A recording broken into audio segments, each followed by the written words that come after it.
Joe Rogan Podcast. Check it out. The Joe Rogan Experience. Train by day, Joe Rogan Podcast by night, all day. Yeah, he said, fuck you, old man. He choked him to sleep. I would pay for this. How did you meet Judo Gene LeBell? I met him first on Men in Black 2. Oh, he was a stunt man. Oh, okay. And the stunt people would line up outside his trailer, so he would choke them out, and he would give you that little. He would give you a patch afterwards. You've been choked out by Judo Gene LeBell. Oh God, he had all those cartoonish patches. He gave you a bunch of those. He's a character, man. He one guy I saw the stuntman right before Gene choked him out. He goes, 1 second. This Irish dude, and he turned around and he slapped Gene in the face, and Gene's like, okay. And then after Gene choked him, they were standing up. Gene just dropped him straight to the ground for slapping him. Ooh. You can get hurt like that. Yeah, well, that's what you get for slapping Gene LeBell. Don't slap him. Give him a kiss. Kiss him in the cheek before he chokes you out. Don't slap him. He had one of the very first ever mixed martial arts fights. Oh, yeah, it was that he fought Milo Savage. Yes. Yeah, and didn't Milo Savage grease himself up beforehand? Oh, yeah. But also, Gene was wearing a gi, which kind of negates most of the grease. Yeah. Because you're wearing this, like, very friction-y gi. So he grabbed him. And I guess the rumor was Milo Savage's gloves were loaded? I don't know. I would do that, though, if I was Milo Savage. Oh, yeah. I would have some kind of weapon against Gene LeBell. Well, most people that have never grappled a guy like that, you don't have any idea how helpless you actually are until you think, I'll be able to push him away from me. I'll be able to push him away and get some punches off. You really don't know until that guy grabs you, and it's like being grabbed by an orangutan. Yeah, because his mom ran the Grand Olympic Auditorium, right? And he grew up training with all the disciplines of fighters that came through there? Well, he definitely knew pretty much everything. He knew a lot, but, obviously he's a judo specialist. But he's the guy who taught Bruce Lee about the importance of grappling. Yeah, because he worked with him on the Green Hornet? Yeah, I think he worked with him on that. But when he locked up with Bruce Lee, Bruce Lee was like, oh, okay, I'm helpless. Apparently the story is that Gene picked him up and carried him around over his shoulder. And then Bruce Lee was like, okay, fuck this. Because, Gene was I think he was a light heavyweight judo champion. So, he's probably at least 190 pounds. And, Bruce Lee was a pretty small guy. Yeah. And Gene just grabbed him. His face just looked like a catcher's mitt. It was just looking at that guy's face. Yeah, he was a classic. And always check out a guy's ears before you talk shit with them. If they have that, cauliflower ear, just buy him a drink or give him a hug. Doesn't Steve-O have that? Didn't he get it from didn't he have John Jones fuck his ears up? He tried to get it. I don't know if it happened. I tried to do that to the director Jeff Tremaine on Jackass #2. Every time someone would walk past him, they would grab his ear and twist, and we were just hoping it would cauliflower up by the end of the film, but it didn't. You got to earn that. Yeah, there's a lot of guys who fake it, though. I know a lot of jiu-jitsu guys who fake it. They have guys fuck their ears up on purpose because they want to look cool. It's kind of weak. Yeah, you got to earn it. Yeah, it's like Robert De Niro in that movie where he wouldn't take Viagra. Remember, a hard-on should be earned. It should be had legitimately or not at all. The old-fashioned way, with eye contact. Wasn't that some weird movie where he was a mob boss, but he was going to a shrink and he couldn't get it up? Oh, remember that movie? Was it Billy Crystal was the shrink? Yeah, I don't remember the name of it, but yeah, I know what you're talking about. Dude, you've had a wild ride in life, you know what I mean? You've done a lot of crazy shit, not just with Jackass, but you became a movie star, and what has this been like for you? Sometimes it feels like you're living someone else's life. Imposter syndrome? Yeah, a little. And I'm extremely grateful, especially for a guy with my limited education. I get the joke what I would be doing if I didn't fall into what I'm doing. So yeah, it's pretty surreal. I just keep trying to move forward. How did you guys get started with Jackass? How did all that come to bear? Well, the short answer is my then girlfriend got pregnant, and I had a daughter on the way, and I'd moved to LA to act, but I wasn't doing anything, man. I was drinking a lot, and then I'm like, oh shit, I have to support a daughter. I need to do something quick. So I was living next door to Antoine Fuqua in this duplex, the director. Oh, And he wow. set me up with a casting director who got me a commercial agent. My friend John Linson set me up with writing articles for this magazine, and because he knew I wanted to write. And one of the articles turned into me testing self-defense equipment on myself. And a lot of different magazines wanted the article, but they didn't want anything to do with it because I was going to shoot myself in the chest with a bulletproof vest as the last thing. It's like stun gun, taser gun, pepper spray. And Jeff Tremaine, who now directs Jackass, he was the editor of Big Brother magazine, a skateboarding magazine owned by Larry Flint. And he goes, you can write it for us and I'll help you buy a couple of the things and the stun gun and the taser gun. And I took the money my mom gave me for Christmas and bought the cheapest bulletproof vest they had for the last thing. And You don't want to skimp on a bulletproof vest. that's all I could afford. It was either no stun gun or taser gun. And so anyway, Jeff says, hey, why don't you film that article that you're writing? We'll put it in our skateboard video. And it kind of snowballed from there. Oh, so that was the genesis of it. Yeah. Wow. Isn't it weird how like desperation or like the recognition that like, oh, you have responsibilities. Like you got to get going. Just lights a fire under your ass. You become like a totally different person. It was like I deal with a certain amount of overcoming fear or whatever when doing the stunts, but there was never any fear like you have a daughter on the way and you have to figure out how to support her. Yeah. I had to do something quick, and that was my best guess. Yeah, it's the mother of invention, man. Yeah. That necessity. That Yeah. understanding. Like being a dad and having to take care of people, it just changes everything. Yeah, like what am I doing? Yeah. You know what I'm doing? I'm doing fucking nothing, and I need to do something. Yeah. Yeah. So- Yeah, it's a primal feeling, right? Yeah, it changed everything. But why when you're doing this, like first of all, what caliber of revolver did you get shot with? Well, the vest was the cheapest one, so it could take a 38, and I got a 38. I borrowed it from my neighbor's wife. Jesus Christ. There wasn't a lot of pre-production on this, Joe. How far away were you when you got shot? My buddy was supposed to shoot me, but we drove out the 14 and because we didn't have a location. And I'm like, pull off here. And then we pulled off this exit. And I'm like, okay, make a right. And we ended up on the fire road. So we get out there. My friend's like, I'm not going to shoot you, man. I can't do it. I'm like, well. So I'm like, all right, well, give me the gun. And I got the gun to my chest. And a car pulls up behind me, and it's a bunch of tweakers. They're driving down the fire road. They're like, hey, how do we get to the freeway? And I got the gun behind my back. I'm like, hey, you just go down here, make a right, then a left. And they drove away, and so I went back to shooting myself. It was sketchy. It looked like a snuff film.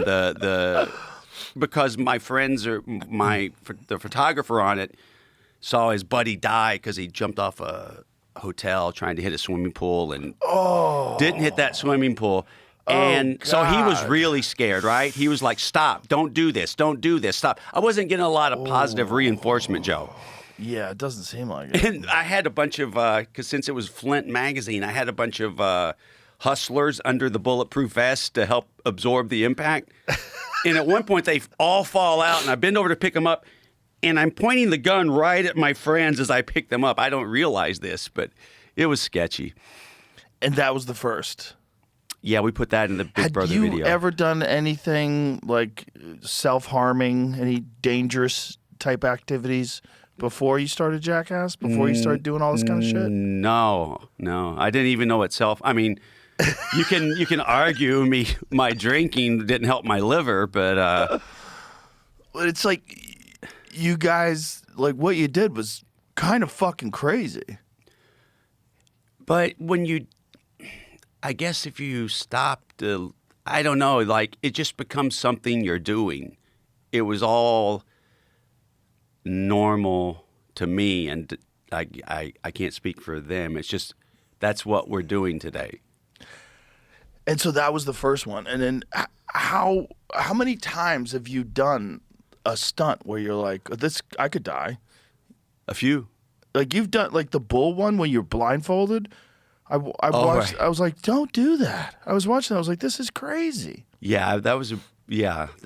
Anytime you're working with a bull, I think that they hate you, and really they hate movement, and they want to make you stop moving forever.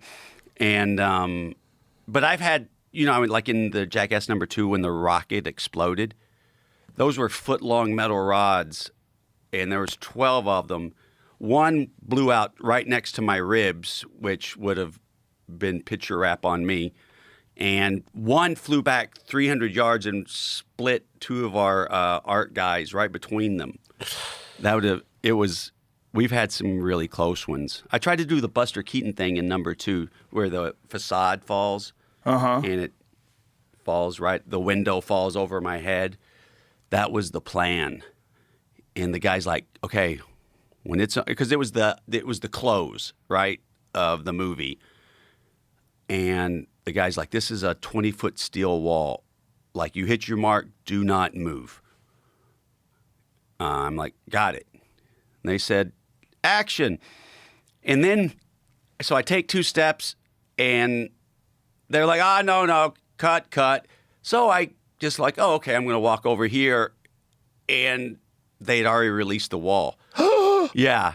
And if you watch the footage, it crushes me to the ground, but my head just makes it through the window. Otherwise, I would have been done. Oh, jeez. Yeah. Yeah. Oh, my God. That was a close one. God. Yeah. How heavy was that fucking thing? It was 20-foot steel wall. It was incredibly heavy. How bad did you get fucked up from that? Nothing. Nothing. I'm like, it was like I was very lucky. I'm also hyper limber, so I kind of accordion when on impact. Just dumb luck. Story of my life. How many?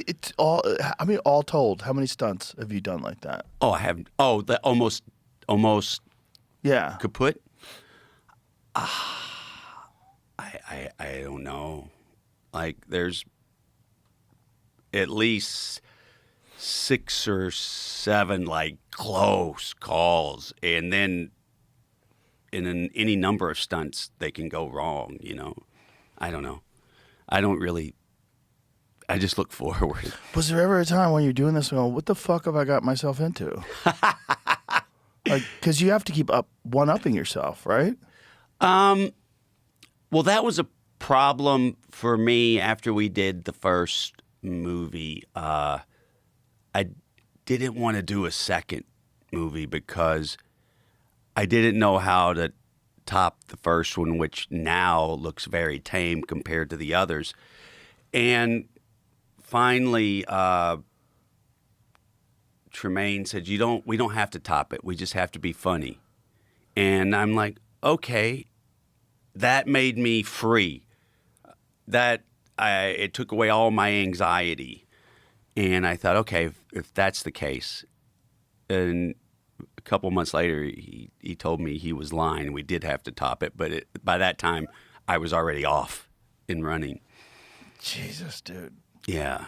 Your show would really give me anxiety. It gives the guys, they get really anxious because I know 98.5% of what's happening on the set. Like, Jeff and I each we keep a little from each other. So if we want to smoke one another. So, but the guys don't have any idea what's happening. So by the second week, you can just literally go up and put your finger on someone's shoulder, and they're like, Jesus! They're so nervous. And I don't blame them.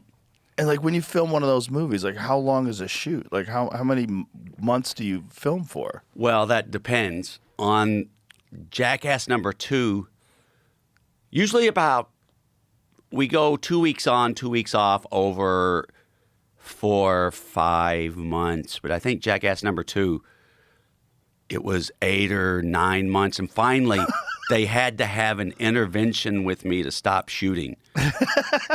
Hey, come down to the office tomorrow. We're going to finalize the edit or do something in the edit. I'm like, all right. And I get there, and it's Spike, Jeff, a few of the cast, and they're like, we're not here to talk about the edit. I'm like, okay. Like, we have to stop shooting. We're, so far over. And then it was also about I was going to do the ski jump, the Olympic ski jump. And it was, they're like, we have too much footage. You can't. Let's just not. You've already put yourself on the line so much you can't.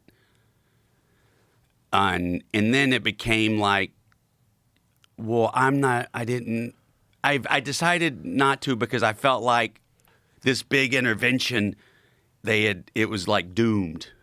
The stunt was doomed in my mind then that something negative was going to happen. So I ended up not doing the ski jump, but I did negotiate 2 more weeks of shooting out of them. How far were you supposed to jump? Until I went kaboom. I don't know. It was going to be the Olympic ski jump. Like when they fly? Yeah. Do you know how to ski? Not at all. Yeah, I don't want to be good at the stunt. Nobody wants to see that. Well, I mean, you'd have to train for years to be good at it. But I mean, I was just... I had about 20 minutes. Oh. So that didn't happen, but I don't even know how we got on this. This episode is brought to you by Amazon MGM Studios' new movie, Mercy, only in theaters January 23. Set in the near future, trials are run by artificial intelligence that has access to every camera, phone, and database. Chris Pratt plays a detective on trial, and he has 90 minutes to prove his innocence to an AI judge played by Rebecca Ferguson. Directed by Timur Bekmambetov, you've got to experience this movie on the big screen, especially in IMAX 3D. Get tickets now at mercymovie.com. Rated PG-13. Oh, well. But, so, are you done with all that stuff, or would you consider doing it again? Well, I can't do any stunt where I would get a concussion now because I've had too many. The last one was really gnarly. I kind of went offline for a while. And what one was that? In Jackass Forever, I dressed up as a magician, and I got obsessed with the idea of pranking an animal. I just wanted the thought of seeing the animal's reaction after the prank. And that kind of morphed into me dressing as a magician in a bull ring, doing the pouring the milk in the hat trick to get the bull's reaction. And apparently the bull didn't think much of my trick because well, first of all, usually when you're working with a bull in a ring, there's a lot of soft dirt around, And I got there that morning, and it was just dirt, but no soft. It was like concrete. And I thought to myself, well, that's a problem. But we're there. I'm shooting. So anyway, long story short, the bull hits me, and usually when a bull hits you, well, always they drop their head, right? So I always try to jump a split second before it hits me, so I get above the bull as opposed to below the bull, which is never any fun. So, but I mistimed my jump. I jumped too early, so I jumped, and then I start coming back down. And then the bull hits me, and it flips me like I do like a 1.5 flip, and the only thing that stops me is the back of the head, my back of my head hitting the concrete ground. Oh, And I got a concussion with the brain hemorrhage, a broken rib, and a broken wrist out of the deal. and that was it. And yeah, it was so And this is after you let Butterbean KO you too. lucky punch. That fucking dude hit so hard. I watched that. I was like, don't let that happen. Oh, Don't do that.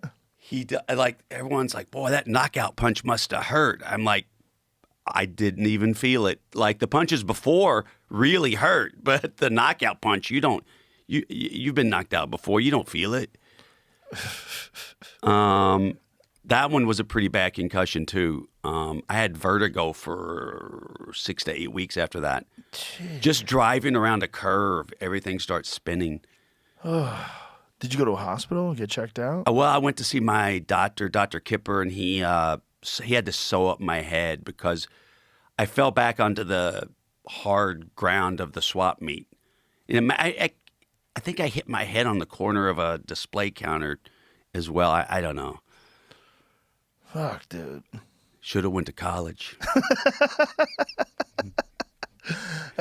Do you ever feel any responsibility for how many people you inspire to do similar things?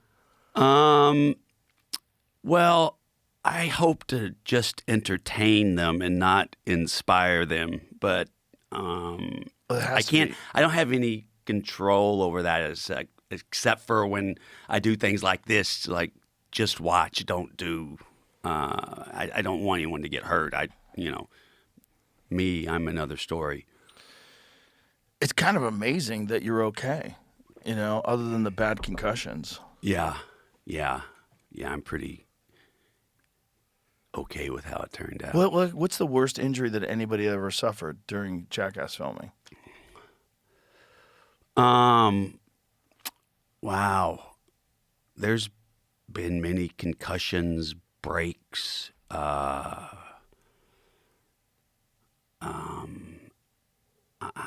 I don't know. Just a lot the arm breaks, back breaks. Do you have any long-term problems because of it? My lower back is pretty blown out. And who knows about how the concussions will rectify themselves. Hopefully I'm okay. Do you feel any lingering effects? Well, my lower back's blown out. So I just had a intercept procedure on my back in early December. They go the nerve and the vertebra. They go in and like somehow use radio frequency heat to basically burn the nerve so it can't send the signal to your brain that it's hurt. Oh, so you just walk around hurt, but you don't feel I don't it? know. Yeah. Oh, I'm fine with that. Is it doing continual damage or is it just pain? I think it seems to be, and that's an excellent question that I did not ask, nor did I care about, but thank you for bringing it up. I think, to me, it's just pain. So, Jesus. Have you done anything else for it? Like, there's a bunch of different. Is it a herniated disc?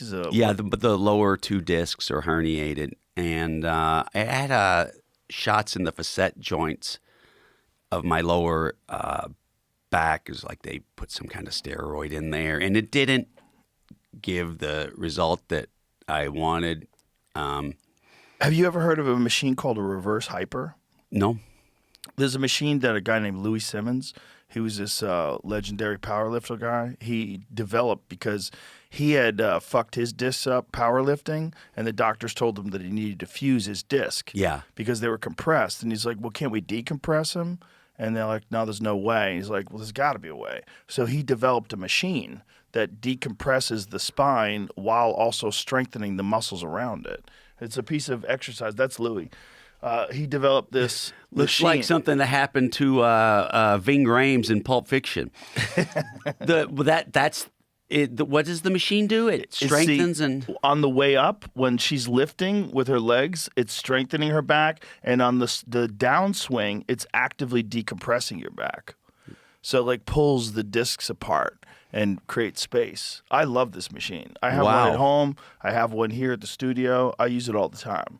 It's really an important piece of equipment for anybody that has a lower back injury or who wants to prevent lower back injuries, and just for overall strength, because it's a very odd movement to be able to recreate.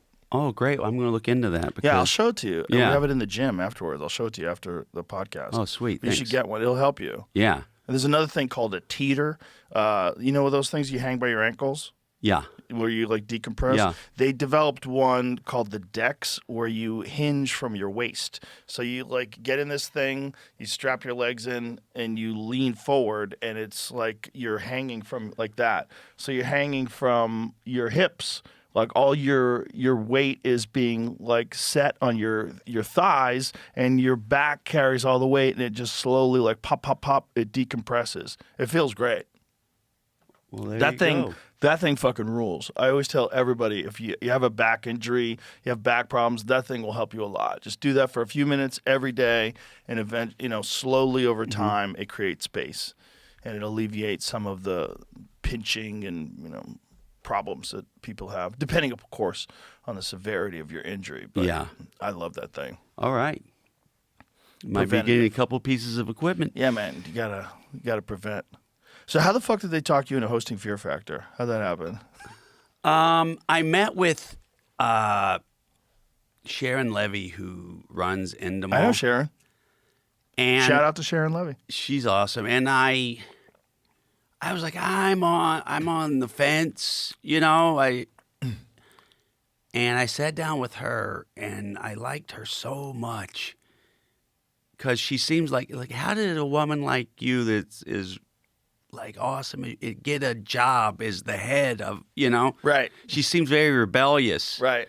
and I just thought, yeah, I'm in. So it happened over a lunch. Really? Yeah, I really liked her. One of the problems that we had with Fear Factors, we did 148 episodes initially, and then we came back for a brief amount of time, but they wanted to really ramp it up.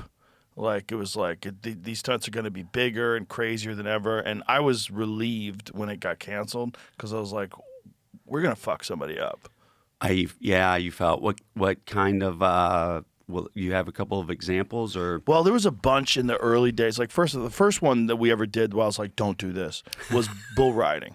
Made people bull ride, and this one lady was like, she probably weighed like 98 pounds, right? and she got on the back of the bull. I'm like, she's not going to be able to hang on at all. She's going to go flying. It was hilarious. Stunt guys are some of the most savage, fucking psychotic, zero fear at all for their safety. Right. Like, they get so hardened by it over time. Like, Yeah. they're just not normal people. Right. And this guy, Perry, I was like, dude, what you're going to make them ride a bull? He's like, don't worry about it, boo. These are stunt bulls. I go, that's what he said. I go, does that bull know he's a stunt bull? They got their SAG card. I bet he has no fucking idea. I bet he just thinks he's a bull. So they're in the cage before they do it. The bull's fucking bucking. Yeah. And he's just a fucking tank. Yeah. And I'm just going, don't. I told the people, I'm like, don't do it. Don't do it. Just quit, man. Just don't do it. It was like one of the only things where I was like, I wouldn't do it. I'm telling you right now, I would never do this. Were they the bulls that because certain bulls they get upset if you ride them, but after you fall off, they don't try to hook you. Did these bulls try to hook them after they got? They had handlers that steered the bull away from the people, Right. and they did a good job with that. But Yeah. I mean, who fucking knows? They don't want you on them. They weigh 2,000 pounds. They're all muscle. Like, the thing was so powerful. Like, you could feel it when it was in the cage, where it was just fucking moving around. I was like, don't do this. And they're smart. Like, bulls are very smart. That's why, unfortunately, in Spanish bullfighting, they kill the bull, which I'm not on board with. But because they learn your movements, you can't make the same movement Right. twice in a row with the bull can't because fake they're going to 'em. go, oh, okay, you're going to do that, and I'm going to be right here waiting on you. It's unfair, and you can't have anyone move behind the fence when it's on because bulls can easily jump over the fence. A lot of them just don't know they can. So if you frighten them or provoke them, they're just going to jump over the fence. And then they have like 35 people they can smoke. Yeah, it's when we work with bulls, the set is different. The set is different. The guy, Gary LeFew, who supplies our bulls, he was world champion in 1970. And when we first started working with him, and it stuck with us the whole time, he's like, when we have bulls on the set, I don't want anyone, any kind of negativity going around the set. It's already hard enough with the bull. If there's anyone negative or any negativity, that person's off the set. And Negativity, like in what way? just if there's any like saying negative things or they've had a fight with someone right before, any kind of negative vibes, no negative vibes. The bull senses negative vibes? Just, well, the whole, everyone on the set senses negative vibes, and everyone has to be completely present and positive for this.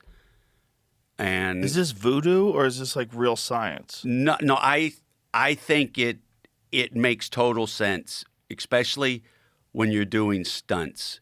When you're doing a stunt that can forever alter you, no, I don't like any negativity either. And also, if you're doing something that can forever alter you, you have to want to be there and want to be doing it. You can't halfway go into it because then you're really going to get fucked up. So this is just And some this of is the knowledge you've acquired over time. Yeah, no, that's true. If you like half commit in something that can you're going to get, yeah, it's bad. It's going to be bad anyway, but you need to want to be there. What a bizarre life skill. Yeah, yeah. You know what I mean? What a bizarre skill. Like, I know how to survive doing something you really shouldn't do that could alter you forever. Stay positive. Well, it's not a guarantee, Joe, but I think it does help. We did a bunch of other stuff that was not bulls, like with cars and trucks and stuff, where I was like, ooh. Like, we had a close call once with this lady who was strapped to the front of a truck, and she was supposed to go through some sort of an obstacle course, but like they blew through some boxes, and the box got on the windshield of the other car, and the other car almost slammed into her legs. Oh, yeah. And she was screaming because she thought it hit her, and it was like, we were like, what the fuck are we doing? Was that when you guys came back for the second round? Yeah, that was the second round.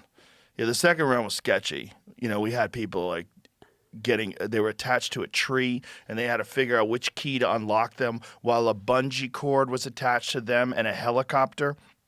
And so once they got the thing unlocked, they would fucking rocket off of this tree. Up through the limbs. No. There was luckily there wasn't that. There was no branches that could have got them. But that would have been funnier. It would have been funnier, like through the branches and shit. So they rocket over a fucking giant canyon. Like, we're on the top of this canyon, and they just went flying while they were being bungee jumped on the bottom of this fucking helicopter. It was terrifying. They were so high. If anything went wrong, they were dead as fuck. 100% dead. Oh man, that's sketchy. Oh, there was so much sketchy stuff. And then it ultimately got canceled because they had to drink cum. Did you ever see that episode? No. Yeah, that's what sunk us. So there was only 2 times. What year was what kind of Donkey cum. Ah. Yeah. That'll do it every time, Joe. Yeah. And they got donkey cum because it's the cheapest cum. Yeah. Boars ejaculate 15 ounces at a time. Whoa. So A wild boar, like a pig? yeah, Really? 15 ounces. That's a lot. Yeah. That's a fucking beer stein. Yeah. Yeah, so this is it. So that guy's drinking donkey cum, and his brother's drinking donkey piss. I'd opt for the piss. And that guy chugged it. He chugged donkey cum. I'm starting to dry heave. That's a lot. That was a lot of cum. Yeah. A black and tan kind of with the piss and the semen wouldn't have been a terrible idea. It was so nasty. Who were the girls there? Well, they were all twins. It was 3 sets of twins.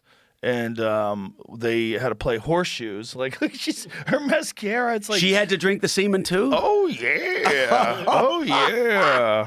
And the thing is, 3 sets of people, 3 twins, 3 groups of twins did it, and only one won the money. Oh. So 2 people drank donkey cum, and 2 people drank donkey piss for nothing. You know what the worst part of that is? Semen burps later. Yeah. Just that was interesting, bleachy like- smell that The ladies, like, between the 2 of them, were fighting over who drank the piss. They wanted to drink. They didn't want to drink the piss. They were happy to drink the cum. Which I guess tracks. You know, like, been there, done that. Not in that kind of volume, Oh, but my- what's the worst that could happen? Whereas the guys were, like, really trying not to drink the cum, you know? I don't know what they did to decide, because they had to decide, like, one of them was going to drink cum, one of them was going to drink piss. So that was one of 2 times where I was hosting this show where I said to the producers, don't do this. Don't do this. I'm like, the show's going to get canceled. They're like, no, we're fine. NBC approved it.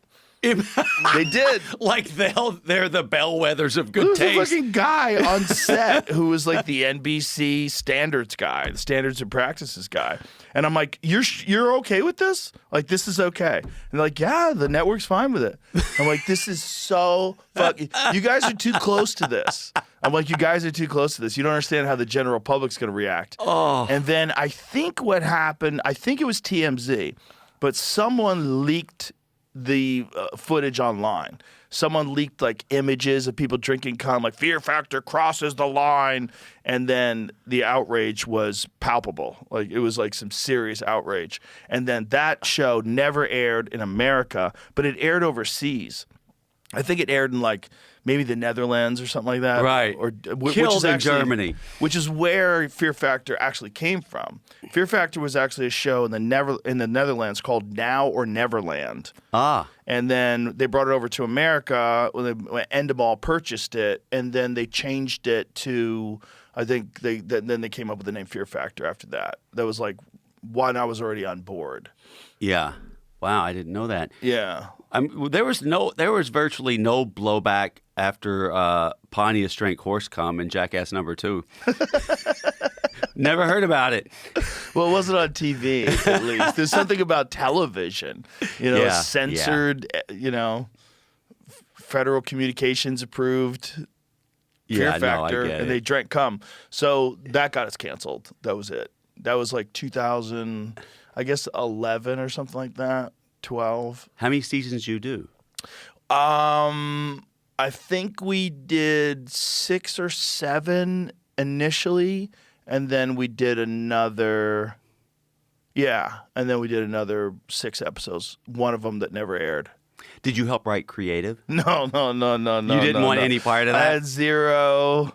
No, what I would do is I'd show up at work, I'd get in my trailer, I'd take an edible, and then I would go to the set. And I'm like, what do we got? I did the first 4 episodes I did sober. Then I was like, this is so boring. I need to get high. And so I would take pot lollipops and pot gummies and just get fucking lit and then enjoy it. Because then it was like this is an adventure. Like, What a this is great crazy. gig. Oh, it was a fun gig. Yeah, I had so much fun too because It was a all lot I of do fun. is all I did was talk. Yeah. You know? Oh, it's easy. I ate a lot of shit. I ate a lot of things to try to encourage people, like, because after a while, I got so numb. you would do the things with them. I'd be like, you could do it. Like, I'll do it. I'll do it for you. Like, Yeah. And some of the times when I did it to just try to help people, I'm like, look, I'm going to show you. I'm going to do it, and then you're going to do it. Yeah. And then we didn't even air me doing it because Yeah. I was like, because they didn't want to make it seem like it was so, because I could do it easily. Because I Right. was so used to disgusting Right. stuff. I could just take a roach and just throw it down. Yeah, or take yeah. a worm and throw it down. I'm like, just do it. It's not that hard. It's all in your fucking head. Because I was trying to, like, I get it. Like coach people through it. when I took the job, I'm like, I'm just going to like give people hell, the whole time, and make their fears worse. But then I get to set, and there's a human in front of you, and I'm like, I don't know. These are regular people, and they really have fear. So I'm going to try. I ended up like you, trying to help them do it. But I never wanted to, like, do what they were doing for the fact that I never wanted that footage to be seen like I'm trying to, like you were just, like you had confidence that they wouldn't show that, and I'm like, They showed a few things. They showed me eating like spiders. They showed me eating a roach, but I ate a lot of stuff that they never saw. Right. Or yeah. I did some things that because I just wanted these people to do it. I get it. I'm like, you can it's do good. it. It's in your head. I'm like, you just got to decide, like your mind has to decide, I'm just going to do this. Just do it. Just go ahead and do it. Don't think about, oh my God, I can't believe I'm doing it. Just fucking do it. Chew, swallow, chew, swallow. I would just talk them through it. Yeah. And I became like a fucking motivational coach or something like that. It was weird. Yeah, that's real, because after there was one girl that quit. She's like, I'm not continuing this stunt. What was it? Can you say? It was something with snakes, right? And it was a big fear. And after that, I got the cast together, and I'm like, at least always try to do what we're doing. Don't let the fear stop you, right? Just always try. And after that, like everyone, even if they're horrified, they made an effort, and I felt good about that, and I think they did too. Oh, that's cool. Yeah. Yeah. I mean, for some people, but sometimes it's good that someone quits. So you realize, like, this is real. Like, some people like, especially snakes. Snakes, there's something about ophidiophobia that I think is primal. I think it's in your DNA.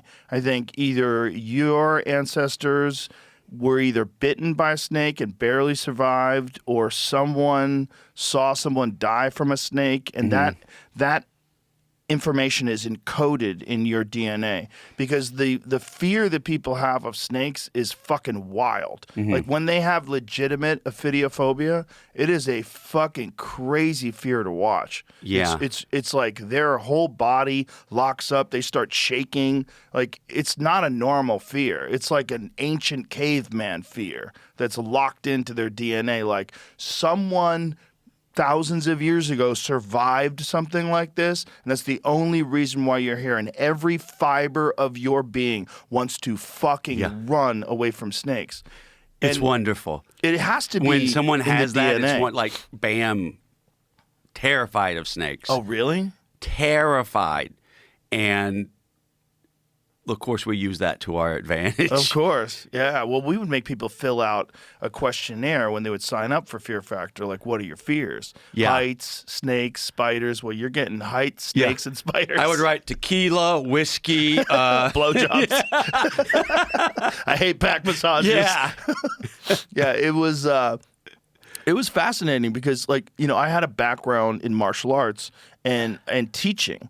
And one of the things that I did when I was younger was I took a lot of people to tournaments, and I coached a lot of people in Taekwondo tournaments, and they'd be fucking terrified. Yeah. And I learned how to lock in with them and how to get them into a certain mindset, as a coach. And I'd be like, look, you're going to get past this, and this is going to be like one of the highlights of your life because you're absolutely terrified. And this fear on the other side will be a completely different feeling. You'll have a feeling of accomplishment. You'll have a feeling of an understanding of knowing that you can overcome very terrifying situations, and you can triumph, and you could do this. Like, you have skills. You just have to be able to go out there and perform, and you can do it. And I'd get in their head. And I carried that over to Fear Factor sometimes, because there was people that just needed help. Like, they had never experienced anything that really freaked them out before. They'd never experienced the kind of pressure of not just a competition, but a competition where they're doing something kind of dangerous.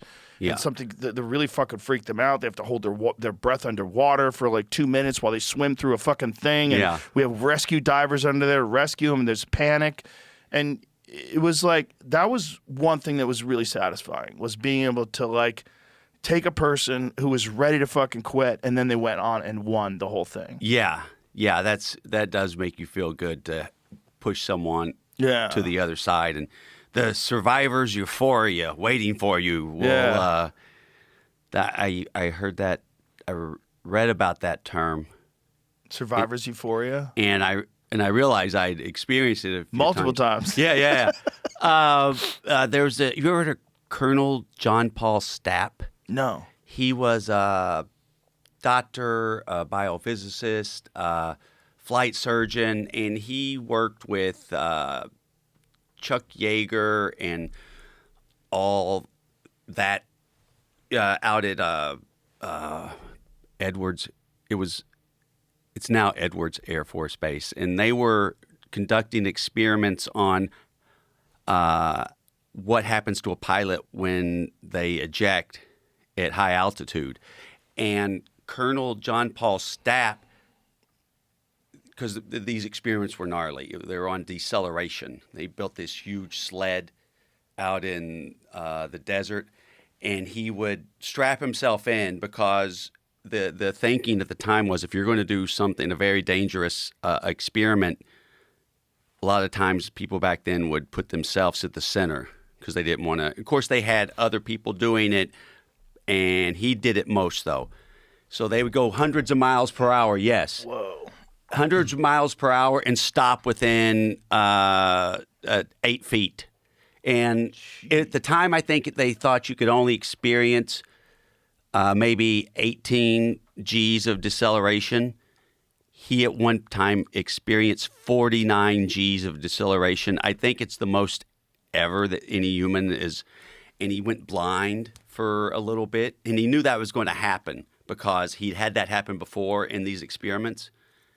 And the night before, the one where he got 49 G's, experienced 49 G's, he went around his house with his eyes closed and just trying to do things like cook, and if he did go blind forever. Jesus. He's one of the most he at one time he was known as the fastest man alive. On that sled, he went faster than anyone at the time. He's the reason we have seatbelts in cars. He's one of the most brilliant men of the 20th century. He was on the cover of Time magazine. No one knows who he is today. Wow. But he talked about survivor's euphoria, and that's where I learned about it. What did he say about it? Just the endorphins that get released after going through something like that, and that you did survive, and it's just it just fills you up.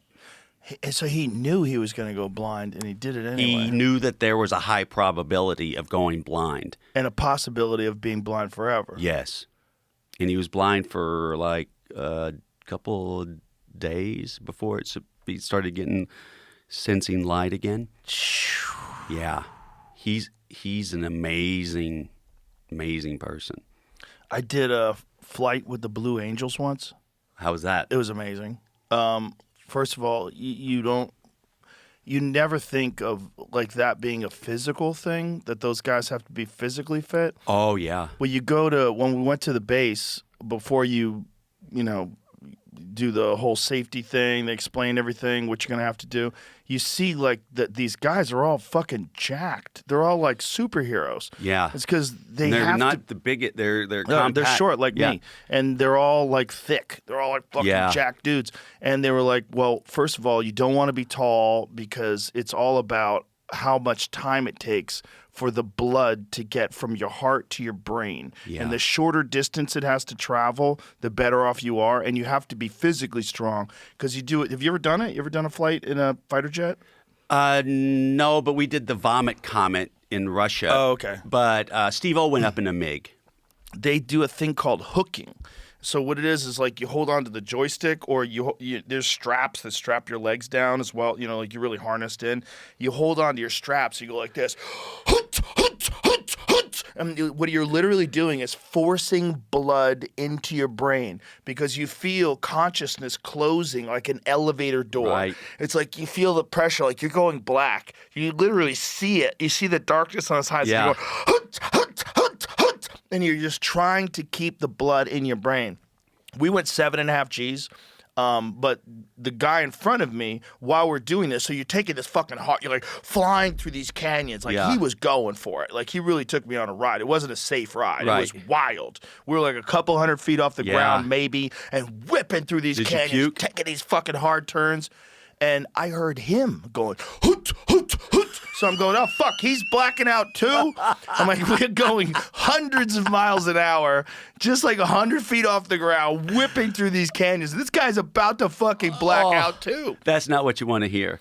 It was terrifying, but also like super educational. Like, you know, you just see people flying around. You're like, oh, it's probably like driving a car. No, it's unbelievably physically demanding. And the Blue Angels, they don't use gravity suits, or at least they didn't. They don't use decompression suits? No, it's just a regular flight suit. Well, did they not go up to a certain, what altitude were they? Well, it's just a jet. At? It's a jet. It's not like you have to, like, you're not in a spaceship, right? So the whole thing is just about being able to stay conscious. And the thing about the gravity suit is, I guess somehow or another, it aids your ability to absorb all those G's.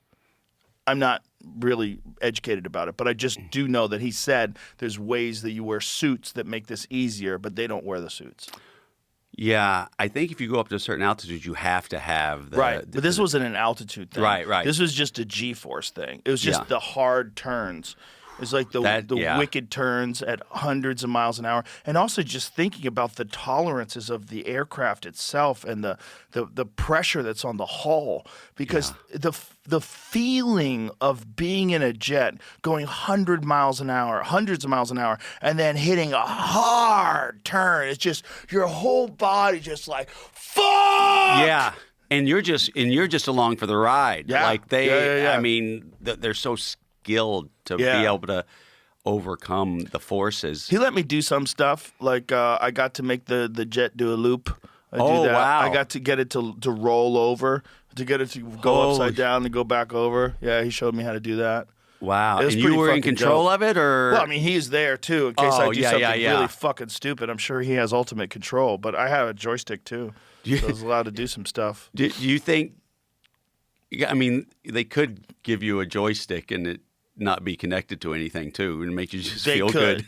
But it was connected. Yeah. You could clearly tell while you're moving it. Right. Oh man, that's pretty scary. It made you want to get one of those things. Like, how dope would it be to have one of those? Get one of those jets? Yeah. Because you can get one of those. If you're like a super rich guy. Well, yeah, you can get one, but you got to, know. I mean, how much is because we looked this up one day. You could buy like decommissioned fighter jets. You know, they don't have any machine guns on them or anything crazy, but you can get a decommissioned fighter jet. If you're like some fucking psychotic billionaire and you got your own landing strip, you could get a fucking fighter jet. Oh, yeah. Which is gnarly. Yeah. I mean, if you go to Russia, you could probably get one fully loaded. $1,500, dog. $1,500. 1.5 million. Close. $1 million. It's $1,500,000. Well, shit. Look at this one. $395,000. You get one. What's like a really dope one? Let's like make it price. Okay, 5.4. What is that one? For $5 million bucks, what do you get? A 1992 McDonnell Douglas Skyhawk. Ooh. I mean, for that price, you should get a couple of rockets with it. Come on. Well, I bet you could go to Russia and they'll give you some rockets. Oh man, we shot in Russia, and you can literally do anything you want in Russia. They let me get on a military base and shoot missiles out of a cannon. They took Steve-O up in a MiG. This is back when we were friendly with Russia. Yeah. This episode is brought to you by Athletic Brewing Company. So here we are. It's the new year, which means it's about time to hit reset. Just because it's January doesn't mean you need to disappear into a cold plunge and never drink again. Just rotate in some Athletic non-alcoholic beer. You get the taste, the perfect meal pairing, and the night out, but you wake up without the hangover. With over 185 taste awards, they brew all kinds of styles. IPAs, Goldens, Hazies, you name it. Athletic is proud brewed in America and sold at over 75,000 grocery or liquor stores, bars, and restaurants across the country. You can also purchase a variety of limited styles exclusively on their website. Go to athleticbrewing.com Brewing.com/Rogan to find stores near you or get brews shipped right to your door. Use code Rogan to get 15% off your first online order. Near Beer, terms and conditions and certain limitations apply. Athletic Brewing Company, fit for all times. Yeah, it was like 2005. Wow. And it was wild. Russia, we had so much fun. Do you ever look back on like how surreal like your life has been and all these experiences? I feel it a lot, like for example in Russia, because growing up, like you would do those disaster drills in school in case Russia dropped the bomb, and Oh yeah, I run remember out those. behind your locker and put your head between your legs. Like that would help if a bomb was dropped. Yeah. But they were such the bad guy, and then it was 2005, and I'm on been in movies, and I'm over there, and that felt very surreal to be in Russia and think about what's happened to my life. There are moments like that, yeah. Well, it was weird too because you got out of it and became a movie star, but then you were doing it again. Like you were right back in. And it kind of started in Russia, actually. We were doing a bit. We'd done a few things over in Russia, and we were doing something with the Russian Special Forces where we were on we're going to run through this. What do you call it when there's dogs and Obstacle course? Yeah, we're on an obstacle course. And they had all these things set up. I'm like, all right, well, I was like, Jeff, why don't you have their attack dog attack me and then shoot me with the rubber bullets and then have the guy kick me in the face when I get to the end. And we shot that, and the dog attacked me, and the Russian guy, the special forces guy said, I'm not going to kick you in the face. But he did What a nice guy. deliver a nice blow to my solar plexus. I had to beg him to do it 3 times to you got to do it as hard as you can. But Jeff pulled me aside and goes, look, this was just for the TV show Wild Boys. I would travel with them sometimes. He goes, if you're going to go this hard for basic cable, why don't we do another movie? And I was like, all right. How many movies have you guys done? We've done 4, and we just announced we're going to do. I just announced we're going to do another. It was going to be out June 26th. Have you filmed it already? No, we're about to film it in February. Oh, late dude. February. So start then. Yeah. Do you feel apprehension? Do you feel like no? No. But you can't get a concussion. No, I can't get any concussions, but I mean, I don't care if I break my arm or leg. No one cares about that. It's just I You just don't can't have care about breaking your arm or your leg? No. Really? No. Really? No. So this is like a feeling that you've developed this. I don't care. You didn't have that when you first started doing it. Right? Like you went I back guess the first day. there was probably some self-worth issues when I began. It didn't come from a healthy place, Joe. Well, but it's not just that. It's like you don't have a fear of being radically injured. Because you blow your knee out or you blow your leg out, you're limping for the rest of your life. I don't. It doesn't. That Really? doesn't bother me. No. God, I'm so averse to that shit. It's like the producer side of me overrides the performer side. It's like, hey, but we're going to get footage, and it's about as simple as that. So you'll still do dangerous shit. You just don't want to do anything I just can't dangerous get any where you concussions. get I hit don't in the care head. about. Yeah. But how if you're going to be in a violent situation where you could break an arm or a leg, you easily could get a concussion as well. Well, you gotta assess, Joe. Risk don't know. assessment. What the fuck does your waivers look like? Yeah, I don't know. It was on the first movie, we the insurance companies insured it per bit. They didn't insure the whole movie. They just insured it per bit. Yeah, that's how they did with Fear Factor as well. So some bits costs were the insurance was going to be more than the whole first movie. So I can't do those. But after that, we find a shady insurance company and they take care of us. Once you started acting though and doing big movies, wasn't there any part of you was like, okay, I'm done with this? No, it's so fun. It's something that I created with my friends. Right. And then there's probably my wires got crossed somehow, and then I learned to like it. I would love it,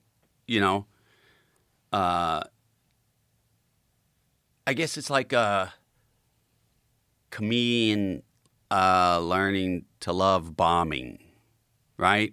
No one learns to love bombing. I've done a couple comedians, and they're like, if you got to learn to love it, and basically not fear it.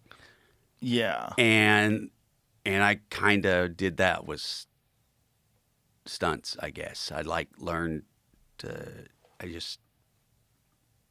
I just liked it. Wow. You ever talk to a shrink about that? Well, what I was doing, I have a therapist, and I'm like, okay, we can talk about everything in my life, but not the part of me that does stunts. Really? Yeah.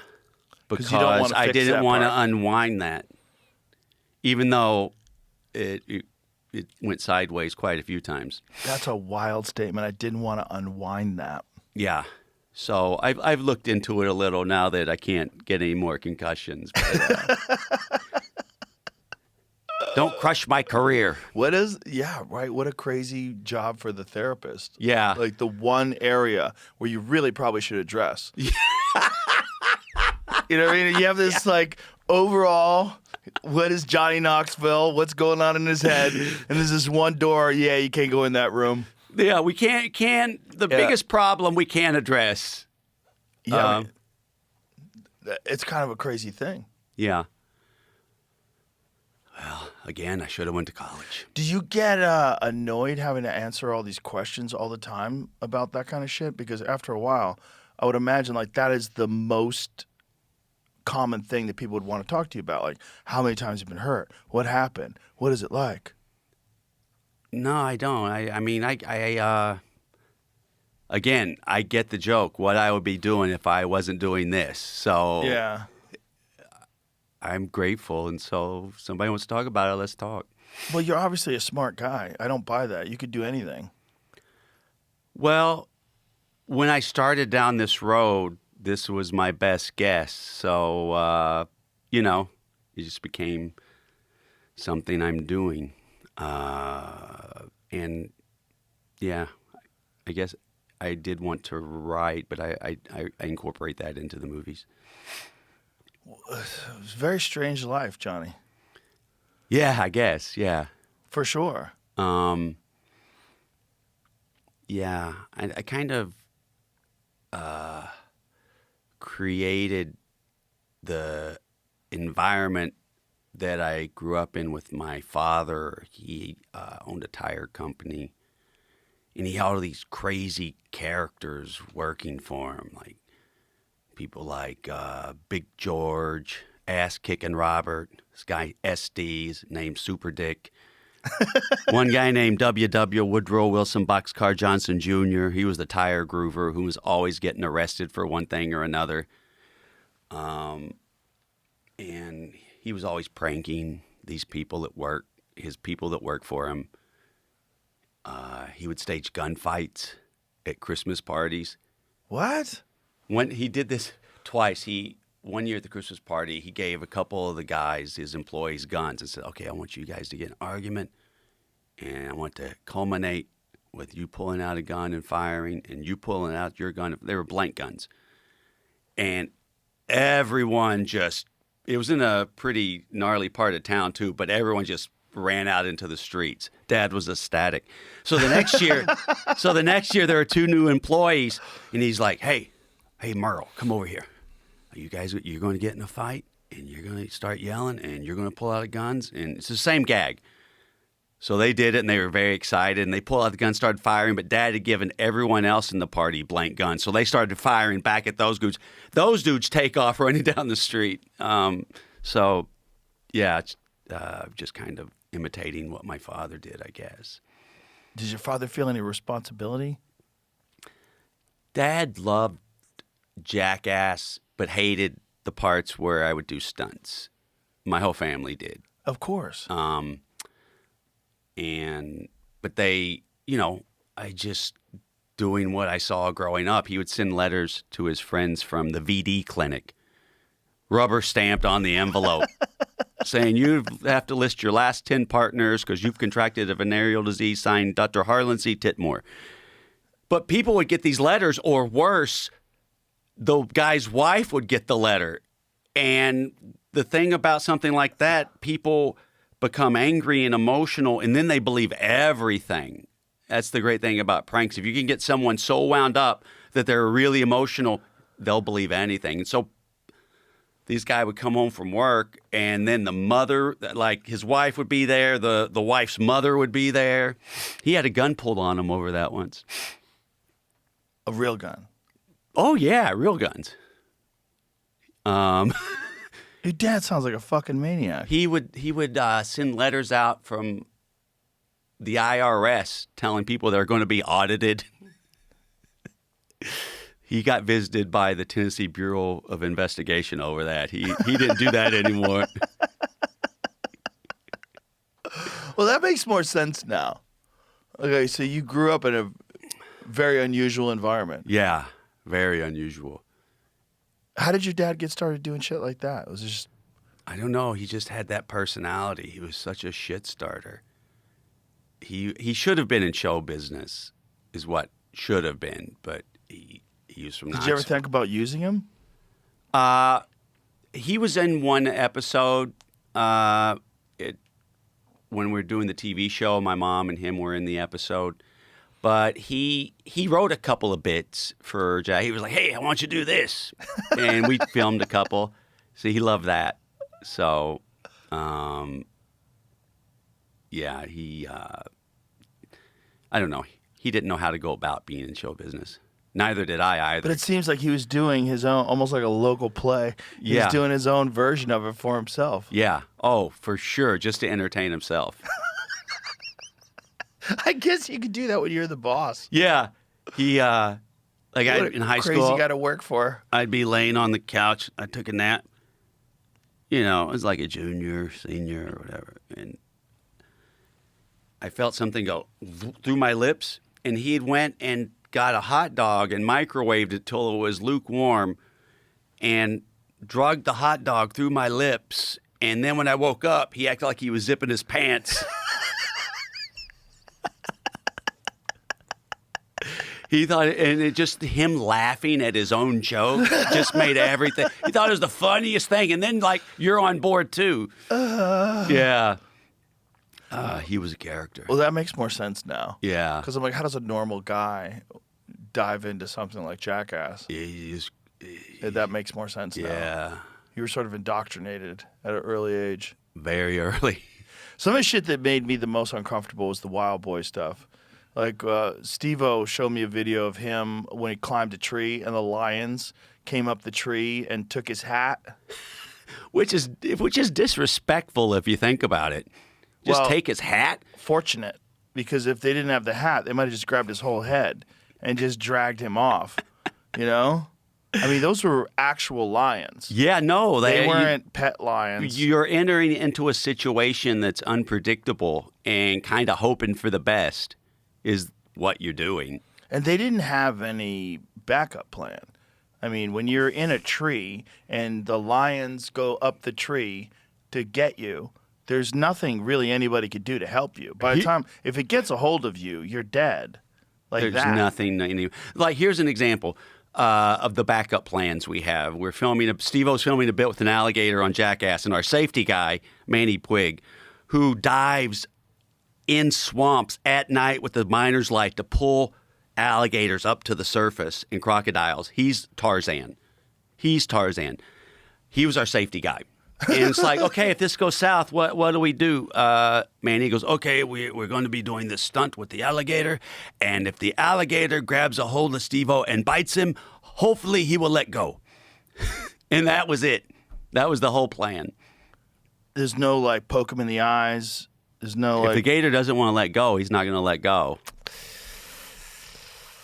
So. Fuck, dude. Yeah. Yeah. The wild animals ones are the nutty. One of the ones where you guys are playing keep away with hyenas. I think you laughing. They have the strong, like one of the Yes. strongest jaw, the bite in the animal kingdom, maybe like third or fourth. Yeah. What are you going to do? There's nothing you can do. Just hope for the best. Yeah, and they have instincts. Like if you twist your ankle and they see you limping. Oh, yeah. I was doing a thing with, we were in Argentina at this zoo, and we were like, hey, can I get in with the lions? Because there was a couple of keepers in there with it. And they're like, yeah, come on in. And they're like, but whatever you do, don't trip and fall. I'm like, oh, shit. And so I got on a bike and started riding around the pen, and they're like, if we give you a signal, you got to. And so I'm riding around the pen. They're like, no, get off. Because the lion locked in on me and was about to attack me, and they hurried me out of the pen. And afterwards, they're like, yeah, that was the first time anyone aside from us has been in the pen with them. And it's also mating season, so he's very aggressive. I'm like, well, I wish you'd have told me that before I got in there. Well, I still would have went in there, but it was a real half-ass type of situation. It's just like you guys just have avoided death over and over and over again. Yeah, we've been lucky. But like, that's a fucked up way to go through life. I guess, but We had a waxing ball. philosophically. I don't know, man. It just that's well, what you had we were a ball, doing. and yeah. for sure you entertained the fuck out of millions and millions of people Oh, thank who you. laughed their asses off and had a great fucking time watching. I don't know why, but I get anxiety. I have a really hard time watching those things. Yeah. I avoid them. Like a lot of my friends, like, we're going to see Jackass. I'm like, I can't. I get freaked out. I don't want anybody to get hurt. It's weird. Yeah, I feel that way when like one of the guys is doing something like pretty gnarly. I'm not ecstatic over watching something that could have a forever consequence. But with me, I don't know. I'm just like, let's go. It's fun. I know, but even after you have a family and even after, you have kids that are watching their dad get fucked up. Well, that's the thing. I didn't want my kids to see that, But they had to see At a it. certain age. Like, I didn't let my oldest daughter, she could watch things with Wee Man or this or that, but I didn't let her come to a movie until she was 14. I made her sit right next to me. And I said, Madison, there are sometimes you have to close your eyes, sometimes cover your ears, and sometimes both. And I had the list of bits. And so it was, I censored it even then. But now it's the internet. It's a fucking free-for-all. Yeah. So I guess my younger kids, I think, they saw it a little earlier. I only showed my son like a year ago, and my daughter 6 What was months his ago. reaction? That he was on board. My youngest daughter, she thought a lot of things were funny, but I don't know. I guess I don't know how she felt, because my youngest only saw the first Jackass movie, which is pretty tame compared to the others. Looking back, it's pretty innocent, even though Ryan Dunn shoved a car up his ass to get an X-ray, a little toy car. Did you see that bit? Yes. Yeah, that one worked. Do you worry that they're going to follow in your footsteps? No.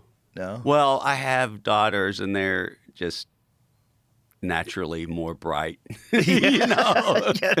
And my son, like he will joke about it, like to his mom that he's going, but he's not going to. He's bright too. They have options. I didn't see a lot of options for myself. It's weird that you said that, like your daughters are bright, because girls are definitely more risk averse in like ridiculous situations like that. But Think things through.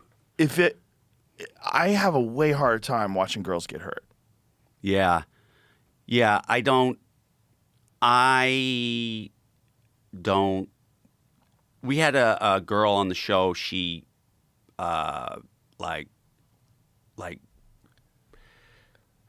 broke her lower back. She was doing a thing. We're doing it was a pretty tame stunt compared to the ones we do. She was going down it was grass, but it was like a big hill on some kind of rubber raft, and she had her lav mic on her lower back, and she came off, and that was the impact area, and for the longest, and it was a bummer for everybody, and I'm like, we didn't have a female cast member for a long time. What was the extent of her injury? She was in the hospital for a little bit. She's fine now. I just saw her at the Jackass art show in November, and she's fine. But it sucked. You had a Jackass art show? Yeah. Because it was our 25th anniversary last year, and I'm like, let's have an art show. And we have some cast members and crew members who are good artists, and I'm like, let's reach out to some big artists to see if they'll do it. And we did. It's the first time I ever curated an art show, and I was like, oh, fuck, I'm going to reach out to Damien Hirst to see if he'll do it. And he ended up doing 10 pieces of art for it. I was like, wow. I was really blown away by the good vibes and that we got from everyone over it. Yeah, because you guys didn't just create a show. You created like a chapter in modern pop culture history. Really, because it became one of the most entertaining things ever and one of the most ridiculous things ever. Wow. Yeah, that's tough to... I never really walked down those roads. Yeah, I don't know. I appreciate you saying that though, but it's odd, to entertain that thought of it, especially if you see me and Tremaine sitting around writing ideas. You're like, these two idiots did that. Like, if you could see how we shoot, it's just you. It's amazing we get any footage at all, Joe. Jeff Ross came out with this on Jackass #2. We're doing some bit and some prank with me and Spike as old people, and me and Spike would like hit bus stops and anywhere where there's people, and we would jump out and start doing pranks before the cameras even arrived, and it was driving Jeff insane. He's like, "You guys shoot a movie like it's a pickup basketball game," and he just roasted us for about 5 minutes straight. And it was all accurate. It's like, it's amazing we get any footage. Yeah, but like that's the spirit of it, is that you're doing it for fun. So you would be doing it if the cameras were on or not. You're doing it for yourselves as much as you're doing it for the camera. Oh, for sure. Yeah. Which is why it's so good. I don't know how to make like other people laugh, right? If I'm writing a bit, that would freeze me. But I know how to make my friends laugh, and if they're laughing, I think, we may have something. And that's the only bellwether. Like if you do something like in the magic trick with the bull, we did that twice, because the first time, the first bull just came and didn't really knock me up in the air. It just got me on the ground and just started plowing me, stomping me. And I got up and everyone was looking at me like, eh. I'm like, all right. And I looked at Jeff and he's like, I'm like, all right, bring the other bull in. That sucks. Take two with bulls always sucks. You're hoping you get that first one. Oh God, the things with the animals are the ones I think that freak me out the most. So Wild Boys was the hardest one for me to watch. I've really struggled with that show. Yeah, the one that Jeff and I got in a half argument over. I was in Arkansas shooting the riot control test. Me, Bam, and Dunn were standing in front of the riot control. Shoots like 10,000 hard rubber beads at you. We were shooting that. And they were in New Orleans about to go out and put a hook through Steve-O's jaw, chum up the waters, and cast him out to the water with sharks. I'm like, what are we doing, Jeff? What's the best possible outcome here? He's like, oh, no, it's fine. It's fine. And I'm like, we're going to get his foot bit off? It's fine. And it ended up being fine, but I was questioning the bit, and it's a great bit. The shark goes to bite his foot, and Steve-O kicks him at the last second and scares the shark away. Oh. Yeah, it was just dumb luck. And he had a hook through his mouth? Yeah, it was. I never saw that one. It was like a Find big. that, Jamie. Oh, you're not gonna look at that. Oh my God! It took him like 15 minutes to get that hook through his mouth. And the thing about it, they shot it the day before, and it didn't go good. So there's a hole on the other side of his jaw too. You just can't see it. This is so fucking stupid. Yeah. Thank you. Oh my God, dude. Yes, he's it was going for him, and then he kicks it and got him back in. That would have been bad. That'd have been forever bad. Old peg leg Steve-O. And he's like mentoring young guys that are doing it too. Like last time he was on, he was showing, let me show you this one guy that I'm hanging out with. Yeah, dude. He's got this guy's running through barbed wire. I'm like, what the fuck? Yeah, this guy's radical. He's covering himself with firecrackers. I'm like, no. Oh, I know. That's Zach. We got him in the cast. He, he's pretty up for it. How bad is he fucked up? Yeah. I mean, have you seen? He was doing some trick on a skateboard, and he was a rather Rubenesque young fellow, and he just compound fractured his ankle. I don't think you would like that one at all. Popped through the skin, the whole deal. I'm not sure it popped through the skin, but it was doing things that ankles shouldn't do. What a weird life you've lived, dude. Yeah. Very strange. It's been okay. Yeah. No, I mean, look, you're fine. Yeah, no, it's odd. I get it. What are you laughing at, Jamie? I just saw the injury here. Let me see. Okay, here he goes. And. Oh!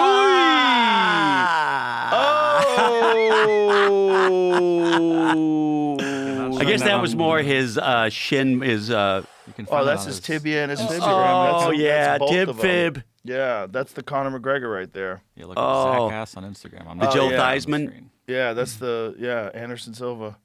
I've seen a few of those. Those are the most painful things I've ever seen in UFC fights. Yeah. The things that really bother me are the leg breaks.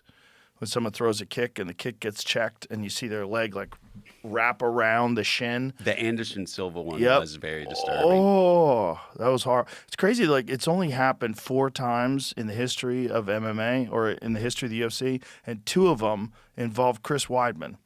One, Chris Weidman did it to Anderson Silva, where Anderson Silva broke his leg, and then Chris Weidman broke his leg in the exact same way against Uriah Hall. Oh, I don't know if I saw the one against Uriah Hall, Uriah but I Hall saw one the first was one. so loud because what he did was it was the first kick he threw. It was the first round of the fight. He threw a full power low kick, and Uriah checked it. Oh, And you hear it just snap. Do the headphones work? Can we hear it? Oh, no, unfortunately. They're still fucked? Good. Good. You don't need to hear it. But here it is. Full power.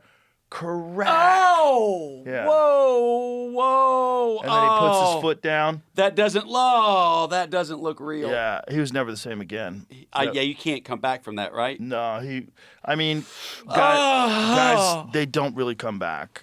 Conor McGregor hasn't fought again since. I mean, he's throwing kicks with it. I've seen him spar with it. There's one guy who is a heavyweight in the PFL that apparently came back and continued his career after so you can find who that guy is. There's a heavyweight guy who was in the PFL that snapped his shin like that and then came back and kept fighting. Weidman's have some fights since then, and he's actually even thrown that kick since then. Yeah, but I don't think you're the same. Yeah, that would mentally get to you. Well, one leg now weighs more, right? Right. Even if it's titanium, there's more. There's screws. There's a bunch of shit in there, and then I've got to think that it feels different. There's no way. And then there's the psychological thing. Like you've already been through. I mean, I think Chris had to go through some insane amount of surgeries. Multiple surgeries to try to correct it and to fix it because it didn't take right the first time. Because, you're hoping the bones grow back together. You got a rod and then screws, and then you're hoping the bone fuses all around it. And in some circumstances, they have to make a decision whether or not they go back in another time and take all the supporting stuff out and just have your bone exist normally. Yeah, and you don't want, and then it's like the risk of infection. Oh, and yeah. It's fucking gnarly. Yeah. Yeah. I have the hardest time. But I have a harder time watching women get fucked up than I do men. Maybe it's the sexist in me or whatever it is, but the UFC fights with women, they go for it. I Oh, mean, yeah, the dude. men go for it, but it just seems like the women are just extra aggressive. well, it just seems crazier when they're doing it, when they're beating the fuck out of each other for whatever reason. Like there's a fight that happened at the UFC Sphere when they did it at the Sphere in Vegas. We had one event there, and there's this lady, Irene Aldana, who's a beast, and she got a cut in her forehead that I can't believe the referee didn't stop the fight because it looked like someone hit her in the face with an axe. Like her entire forehead was split wide open. Blood was pouring out of her face. And that's it right there. Look at that. Oh, my goodness. And she's marching forward, throwing bombs where blood is like splattering. Wow. Like blood splattering with every punch that lands on her face. And she's moving forward, throwing bombs. It was fucking crazy. Yeah, she's a warrior. Oh, my God. I mean, that's the beginning of the cut. The cut got even worse than that. It was horrible at the end. I mean, it was fucking massive. It had to be like a 6-inch cut on her forehead. That's insane. Where you could, like, see the whole skull. Yeah. Like, when I was interviewing her, when I was talking to her after the fight, you could see her whole skull was, like, exposed. Yeah, I when we're talking about the last doing Jackass Forever, we're talking about getting new cast members and talking about bringing on Yeah, look at that cut. some females. Look how crazy that is. And I was that's insane. Insane. That's insane. And I was a little hesitant. And then my assistant, Megan, and I'm talking to they're like, look, guys do it. It's like women can do it. And I was forced to address it and let go of it. And I'm like, all right. Who was saying guys do it, women can do it? Was it a guy or a girl? No, my assistant Megan. She was and saying. a couple of other friends that are women, and then they're just like, you got to stop looking at it that way. And I said, all right.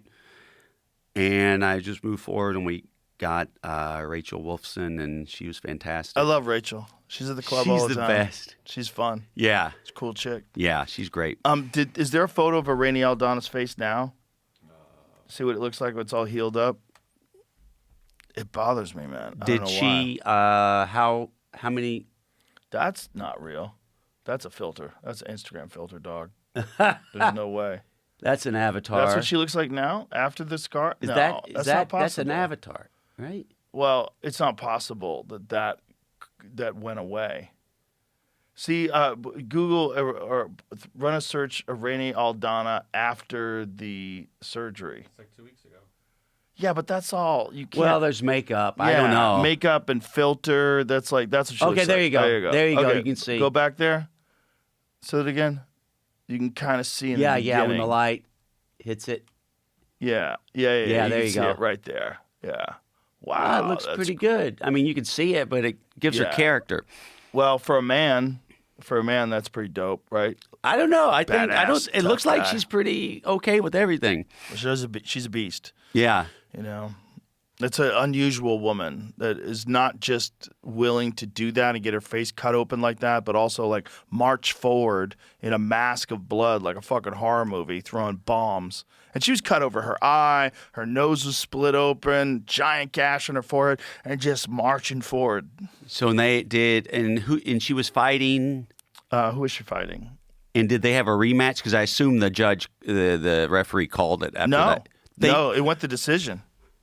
Yeah, she lost the decision. What they go the doctor? They go over to the doctor. He looks at it. He's like, you'll never notice on a galloping horse. Get back in there. I don't know. I don't know what the referee was thinking because referees have stopped fights for less injuries. Oh yeah, It's very subjective. Usually when it goes from your eyebrow to the top of your Yeah. skull. It's very subjective.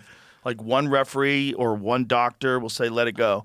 And then another doctor will go, it's over. And if the doctor says it's over, it's over. But a referee inspected it when it went Mm-hmm. split up her head. Oh, yeah. They wiped it down. They allowed her to continue. Yeah. She got cut. And Who was she that went referee back to who her looked at it round. and said, yeah, Like, you're look at that. fine. Get back in there, kid. See if you can find video of it Look at her while it's nose. The happening. nose would have stopped the fight. Nose is destroyed. Forehead's destroyed. I don't remember what she got hit with. It was most likely an elbow that did that. Who is she fighting? Norma Dumont. Norma Dumont. Norma Dumont's a beast too. And who won? Norma did. Norma won. But I don't. What did she? Like, see if we can find a video of it. The video of it is gnarly because, like, and we're freaking out because we're doing the commentary. I'm like, oh my god, this lady is a savage. What round did that happen in? That's a good question. I want to say it was the second round, but I don't Oh my totally recall. God. What did you just have? You just had It's a it. video game. Oh, it's a video game. The video Yeah, games the are so video's good. not coming You up can't right tell the difference now. That's the in problem. the fight in the video game. Yeah, it's but again, it's I don't know why. It's like when a woman gets knocked out, it bugs me way more. Yeah. I'm so used to guys getting knocked out. Yeah. When a guy gets knocked out, I'm like, I hope he's okay. But when a woman gets knocked out, it's like my stomach turns. I'm like, ugh. You're sitting there in your commentary chair. You're just like, oh, fuck, man. When someone gets shinned in the head, just bang, and you see them stiffen up. It's like there's something about a woman getting knocked out that I don't know why. Yeah. It's part my brain is like, no. Yeah. I'm so used to men getting knocked out. Yeah. Well, I mean, looks like you've seen a lot of fights. I've probably seen more people get the fuck beaten out of them than anybody who's ever lived. Yeah. In person, watching elite fighters smash each other, I've probably seen more people get pummeled than anybody. Yeah. I wonder the number of knockouts you've seen. Oh, it has to be in the thousands. I don't know how many fights I've called. I've started doing commentary. Well, I started doing post-fight interviews in 1997. Wow. Yeah, so that was the first. I worked at UFC 12 in 1997. Now we're at like UFC 324. So, and I've been there for a large percentage of them. I hate to pivot, but what do you think of Fedor? I love him. He's one of the all-time greats. He was one of my favorite fighters of all time. He's the great tragedy is Fedor never fought in the UFC against Cain Velasquez because they were both in their prime at the exact same time, and they could have made that happen. I love Fedor. Oh, he like was the amazing. Pride fights, Tremaine Oh. and I we'd all get every time the Pride fights were on, we'd always watch Fedor. And dude, he was stoic.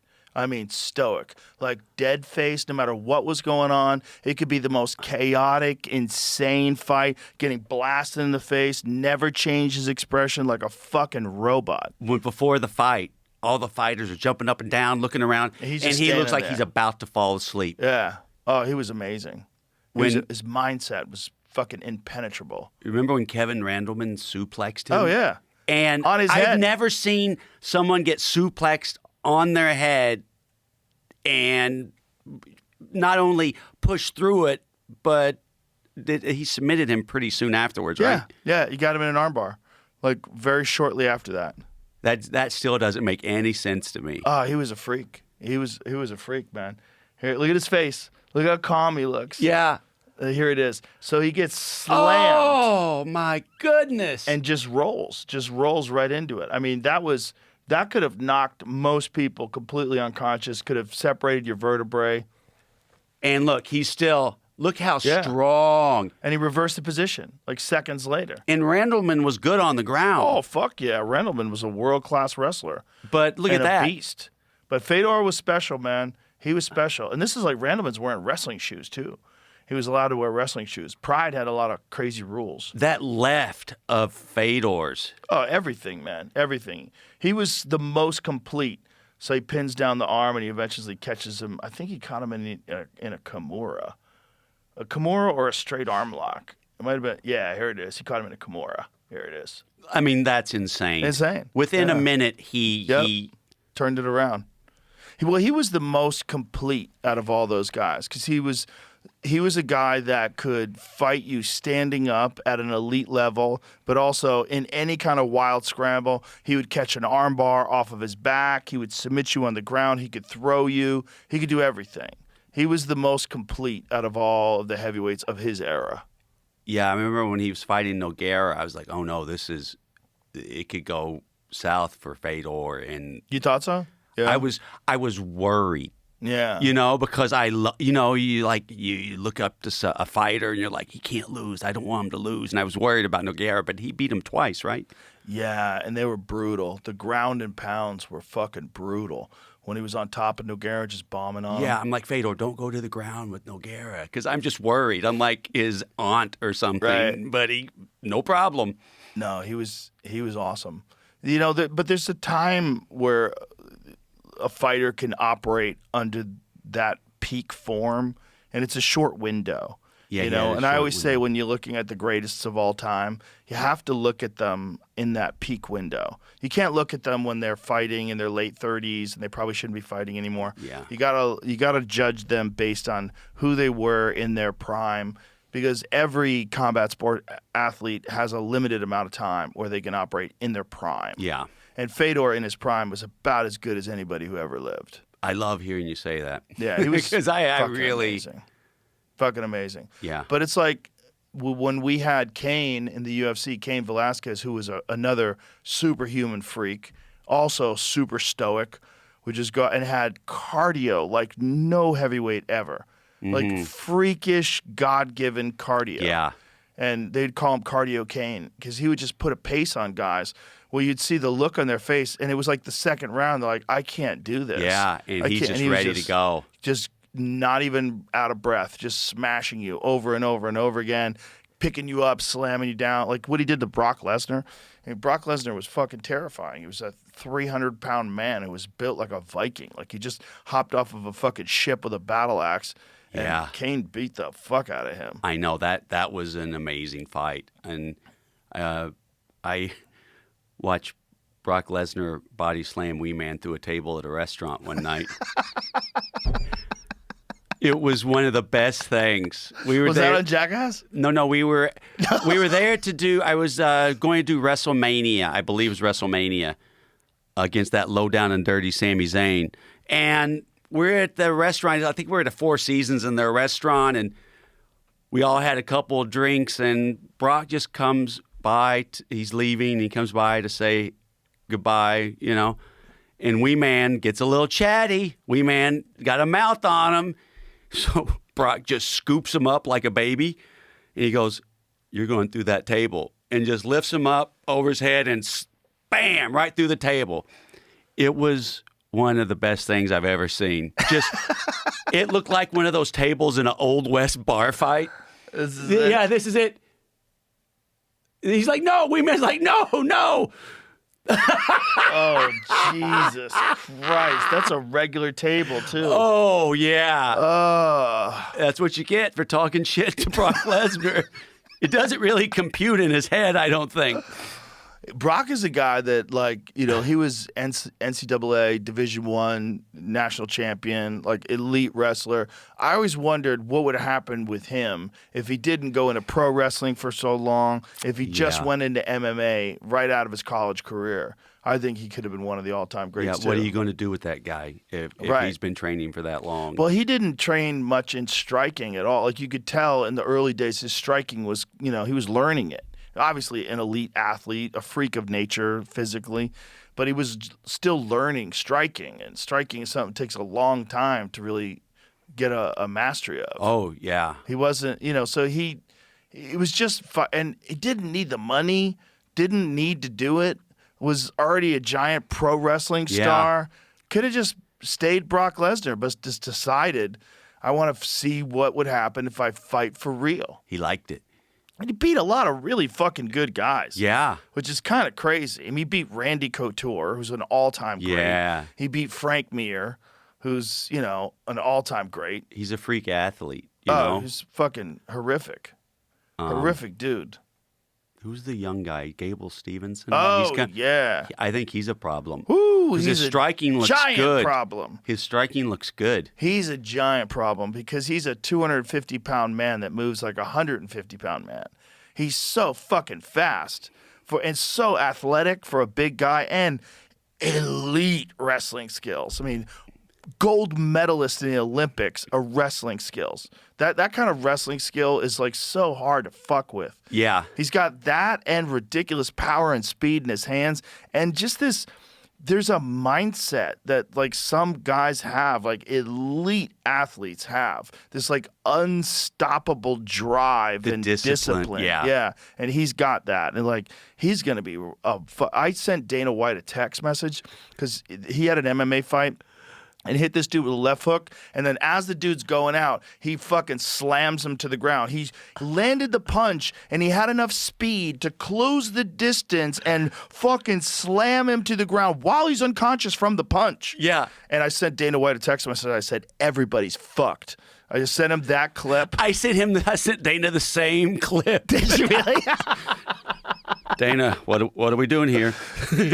Gable's the first guy that I've ever had in the studio that isn't even in the UFC yet, that always has had like a couple fights where I was like, I want to have this guy on right away. Like, look at that. Like, fucking that speed He's is so so fast. insane. Look at that. The transition between he KOs him with a left hook, and then look at this, just hops to the top of the octagon. But go back Freak. to the knockout, because look at the guy when he's on. You can see the birdies flying around his head in that one angle. On And the then he opposite slams him and angle, punches it's him. I mean, that is crazy speed. And then blast him with a punch, all before the referee can even get to him. That dude's like, what the fuck just happened? yeah. And he has a hard time getting fights. He'll probably be in the UFC quicker than he should be because no one wants to fight him. It's on the regional circuit, the smaller promotions, very difficult to get a guy like that to fight because you can't beat him. You know you can't. So if you got to be the type of guy like almost like you are with stunts, like, all right, let's fucking do it. Yeah, let's see what happens. That's what you need. Because you're not fast enough to avoid the punches. You're not skillful enough to stop the takedown.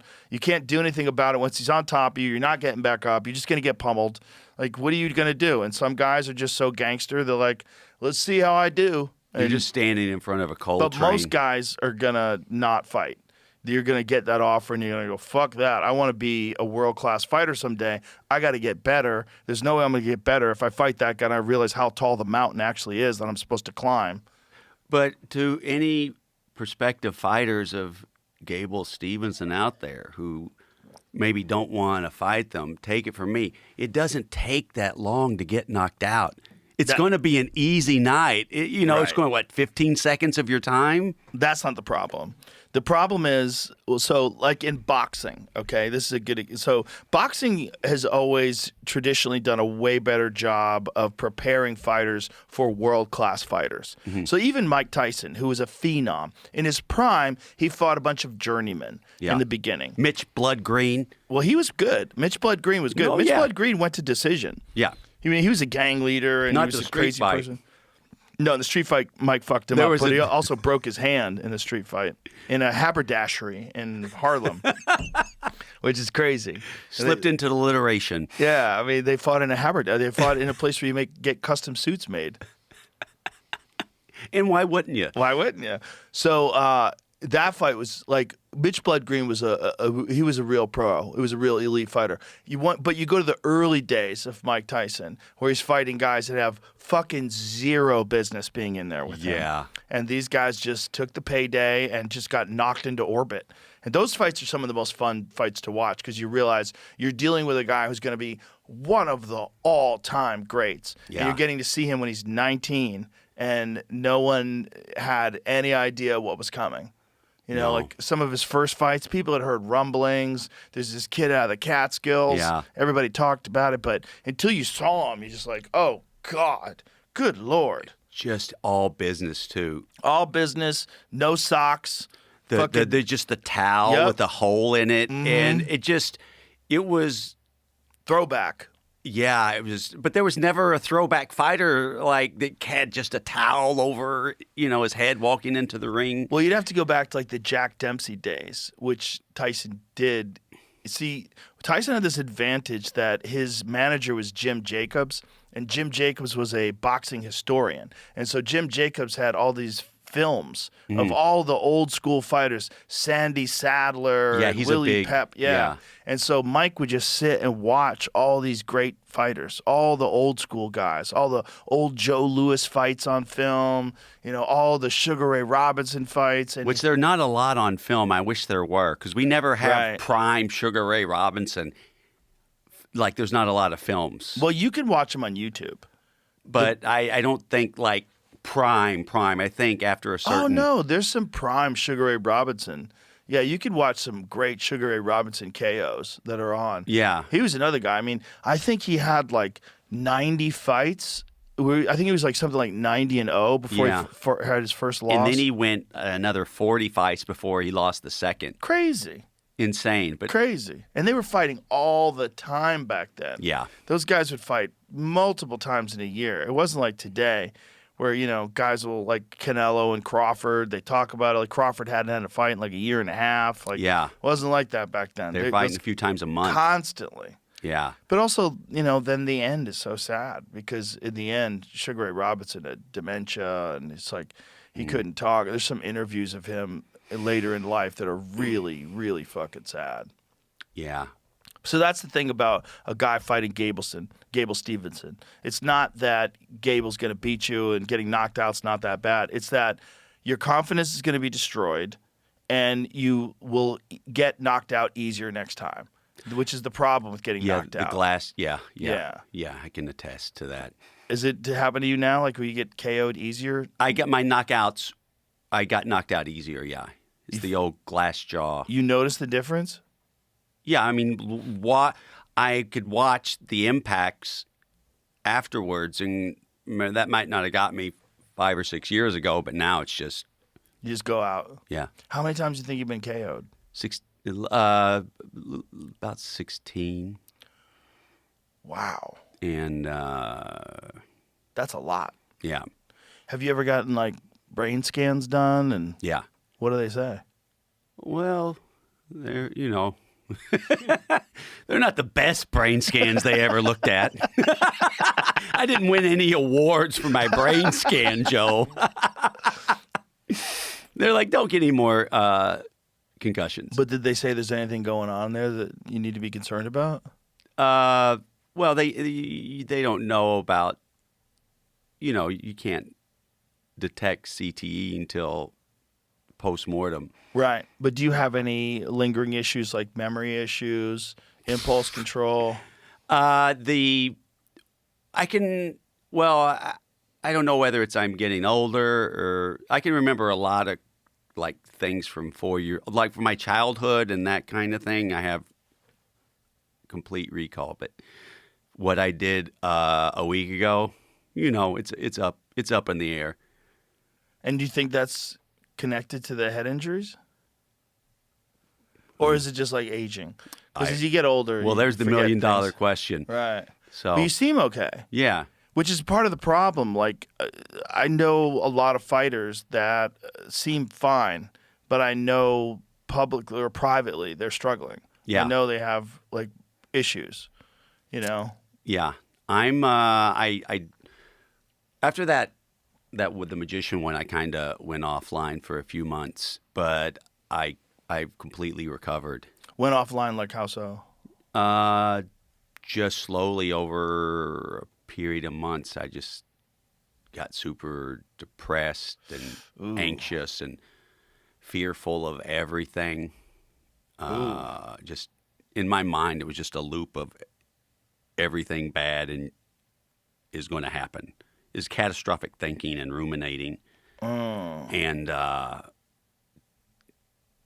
it was my creative mind turned against me, right? And it was frightening. It felt like you're in the bottom of a well looking up. And eventually I got on some medication. And What kind of medication they give you for that? oh shit, I can't remember. But after a couple of months or actually about 4 to 6 weeks on the medication, the colors came back and I started feeling like myself again. And Did you lose sight of colors? Did you get colorblind? no, that was just metaphorically. yeah. Okay. And then I'm not. I went off the medicine and I'm fine, but it was it was pretty intense. So did they do anything for that? Like I know there's some different therapies they do for people that have. I did a transcranial magnetic stimulation. Yeah, that's what I was going to ask you about. And yeah. I started that, and it was kind of, I was in the middle of my episode, and I started that. You do it over like 6 to 8 weeks. I can't remember. And I remember at the first, I'd start it, and I'd talk to the guy running it. But by the end of the 8 weeks, I was just kind of, I wouldn't look at him. I wouldn't talk to him. And I was just completely in my head all the time. So it got worse progressively then? Yeah. Wow. Yeah, it got worse. But yeah, the just medication, and I came out of it. Well, I'm glad you came out of it. Yeah. But that's a good reason to not do that kind of shit anymore. That's why I was like, I can't. I don't. It was. It's too much. Yeah. Yeah. Well, that's what I worry about with fighters because, like, listen, you and I are sitting here, we're talking, you're not slurring your words, you seem fine, everything's. There's fighters that you see the slurring and you see the mumbling of the words, and yet they're still fighting. Yeah, that's like Ollie at the end. It was yeah. when he's doing those interviews around the Leon Spinks fights, and oh yeah. Even Larry Holmes was sparring with them. They could notice. Oh yeah. Notice the difference. Yeah. Yeah. But it's like how do you? It's tough to figure out how to. He has a certain spirit about him, and how do you outrun that? Which made him a champion. Yeah, and how do you outrun that? How do you put that light out? And that's the problem. I think you have to plant that seed in a fighter's head when they're young. Yeah. I don't think you could tell them that this is going to be a ride that lasts forever. I think you have to tell them there's going to be a time where we realize we have to stop this. We have to stop doing this, and you're going to have to trust me. Yeah. Because I'm on the outside, and I'm going to watch you very carefully, and we're going to make sure that you never get to a point where you're like, I like a fighter that retires and they can talk and they're fine and they're good. Like I like that. I like when a guy gets out. Like Andre Ward is one of my favorite fighters because not just was he a 2-division world champion, not only was like he an elite boxer, but he retired undefeated and never came back, and now he's fine. He does commentary. You're hanging out with him. He's got no lingering problems. He's good. Like he got off the right time. I like that. Yeah, I often think, where would it's sort of a pivot. Where would Roy Jones Jr. be ranked if he retired after the Ruiz fight? Right. After he became heavyweight champion. It's a very good question. I think that was one of the biggest mistakes that he ever did was going up to heavyweight and then going down to 175 again. To fight because, Carver. Right, because he wasn't a heavyweight that was fat. It wasn't like he could lose 25 pounds of extra fat that he put on. No, he was shredded at 200 pounds and then lost 25 pounds of muscle. So he had to starve himself to get back down to 75 again. Because once your body gets accustomed to carrying around all that extra weight, like that's your new frame. And today they would never say do that again. Yeah. Like in the UFC, there's been some guys that had some radical weight cuts, like Alex Pereira is probably the best example. But once he went down to 185, he was cutting a tremendous amount of weight to get to 85. But once he went up to 205, now he's a 205er. He stays at 205. Yeah. And now he's even talking about going up to heavyweight, which is crazy. Right. But he's got the frame for it. But like if he went all the way up to heavyweight and then tried to go all the way down to 85 again, he would be so fragile. You're so vulnerable. If you get hit, the guys who dehydrate themselves significantly, they get KO'd way easier. Yeah. And guys will tell you that, like when they cut the weight, they can't take a punch. It's just different because your brain doesn't rehydrate in time. So if you're dehydrating to make, let's say 170, if you're dehydrating to make 170, but you really weigh 200, you can get down to 170 for the weight. But once you rehydrate and you're 200 again for the fight, you don't have water in your brain yet. Yeah. Your brain's not brain takes days before it completely rehydrates. It's dangerous. It's very dangerous. Yeah. Yeah. But so that's the thing. It's like you're talking about all the problems that you have, but yet you're sitting here, you're not slurring your words, you're laughing, you're coherent, we're having a good time. And now think about these guys that you see that start mumbling and their words all kind of slur together. And Yeah. It's weird. You have a hard time understanding them. The fits of rage. Yes. Yes, They the impulse 100% control. should not be fighting. Yeah. And yet they're still fighting. And athletic commissions will even pass them. Does Vanderlei Silva still fight? Does he slur? Dude, Vanderlei Silva just had a boxing match in Brazil that turned into a brawl. So he was boxing this guy, and the bunch of people jumped into the ring and started brawling, and one of the guys that jumped into the ring KO'd him. Hit him with a bare knuckle punch and knocked him out cold, where he falls back and bounces, and they have to drag him out of the ring. So while there's a melee, there's like 10 people fighting inside the ring, and he's stretched out cold. Here, watch it. Jamie. Trying to find a good version. He You can find it. he was amazing in the Pride fight. He was a fucking warrior, a savage. He was problem. so crazy.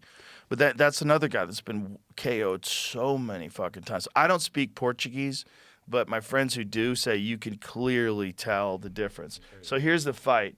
So this is afterwards. Boom. He gets Oh KO'd. my God! The So back this of the guy- canvas. This guy just cracks him with a right hand. He doesn't even see it coming. And he's out cold, flat on his back. And then they just have to drag him away from all these people fighting, which is crazy. Jesus. Oh, I mean, that's sad. He's dead. Oh Dead out my cold. God.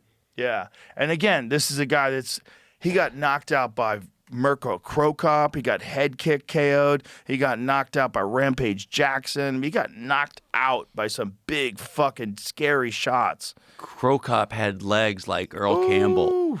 They were just ridiculous looking. Yeah. No, he was one of the most elite strikers that ever competed in MMA. He was terrifying, dude. The stare down between Vanderlei Silva and Mirko Krokop, in my opinion, is the greatest stare down in the history of combat sports, because you've got a guy who, in Vanderlei Silva, is one of the most intimidating, terrifying MMA fighters that ever lived. But then in Mirko Krokop, you got a guy who's the head of an anti-terrorist squadron, who's fucking probably murdered people. Like, look at the difference. That motherfucker ain't scared of shit. Look at this stare down. Look at Neither one of Krokop. them are scared. Yeah, I think think Vanderlei Vanderlei might have is? been feeling it a little. Really? Yeah, that guy's looking through to his fucking soul. Mirko is this 100%. Mirko wins this stare down. Mirko was looking through to his fucking soul, dude. Oh my goodness. That is a stare down, son. Look at his eyes. That is a serious man. And I mean, Mirko. That ref's got his hands full. Oh yeah. Well, they always had their hands full in Pride because they had stomps and soccer kicks, and it was a crazy organization. Do they test in Pride? No, not only did they not test, well, they did test. They didn't do anything. It was a fake test. You get an Ensign- A+ on steroids. Ensign Inoue is another legend and just one of the all-time greats and a pioneer of MMA from the early days. Ensign told me when he did the podcast, he said they had in all capital letters, "We do not test for steroids." Like they wanted you on steroids. Or growth hormone. They wanted you on it. Because, look, if you want excitement and you don't have a sanctioning body, like, why would you? Your goal is to create the best product. Like, what's the best product? Bunch of juiced up fucking psychopaths beat the shit out of each other. Highly skilled, juiced up savages going to war. That's what you want. You don't want anybody who's dealing with normal hormone levels. Fuck that. So they would encourage people. I didn't hear any rumors of Fedor doing that. Do you think Fedor? I don't. Well, you can only speculate. You don't know because he didn't look like he was on steroids, right? Because he had like dad bod, but jacked, but he carried on some extra body fat because he didn't have to worry about losing weight. But he came from the Russian sports program, and they cheated with everything. The reality of, have you ever seen that movie Icarus? No. Oh, it's a great movie. Yeah? Oh, my God. Brian Fogel made this documentary, and it's a really interesting documentary because he made the documentary. This was the plan of it. He was an endurance racer, so he's going to do a cycling race, and he was going to do it naturally. So he does it, compares his numbers, and then he hires this guy, Gregory Rodchenkov. Is it Rodchenkov? Yep. You got it. I think you said Rodchenko? That's the guy who was the head of the Russian anti-doping, and I'm making air quotes, anti-doping program. And so Gregory Rodchenkov. So during the filming of it, it turns out that the Russians get busted because during the Sochi Olympics, the entire roster of Russian athletes was on roids. Yeah. So what they did was they cut a hole in the wall, and they would take the piss that the Russians had given after the competition. They'd sneak it through the hole and sneak in some new piss and put it in its place. But what they had found was that there was micro abrasions in the jars. They supposedly had these unopenable jars. Right. And the Russians had figured out a way to like snake some sort of a utensil or some sort of a device and open up these jars, swap out the piss, and put in some fresh, clean piss in the same jar. So this is while they're filming. So he is being taught how to juice up by this guy. So this guy's telling him, this is what you would take, and this is how much to take. So he's doing preparing to go do this cycling race juiced up. And while this is happening, this guy has to flee Russia because now he gets busted. And then he starts telling Brian Fogel everything. He tells him how they run the program. So now, to this day, this guy's hiding. He's in witness protection. They arrested his family. I think they took his family's money away. They took their home away. They took everything, and because they want them to turn this guy in. Sure. So he's in witness protection right now, still in America, hiding because they'll assassinate him if they find him. Oh, yeah. Because this guy gave up the entire secrets of the Russian doping program, which led to, in the Brazil Olympics, Russia was banned from the Brazil Olympics. Yeah, for the doping in Sochi. Yeah. So this documentary is fucking wild because it shows, he tells the only people that didn't do it with was figure skaters. They said the figure skaters, it didn't help. And it actually hurt a little bit. We tried, but it didn't help. Yeah, they want to keep them gay. They wanted to keep them like whatever they wanted to keep them. They just felt like there's something about giving them testosterone, giving them human growth hormone, steroids. It fucked with their fine motor skills, and you have it's like such a delicate sport. It's a sport it's just hand-eye coordination and balance, and it didn't help them to be on performance-enhancing drugs. But you said keep them gay. I don't think if you gave steroids to Johnny Weir, it's going to, You only one way to find out? No, I'm just kidding. That guy is, he's pretty entertaining, Johnny Weir. Was he a gay porn star? No, he was a Olympic skater, right? He's Johnny, gay? Is it Johnny Weir? It's Johnny Weir. Oh, right. He's I fantastic. don't know why I thought gay porn star. I thought, like, if you're giving steroids to a gay guy, what would be the last guy that you would want to do it to see if you could turn him not gay? Would be a gay porn star, right? Like, you give him steroids, and all of a sudden he's like, "Why am I fucking all these guys?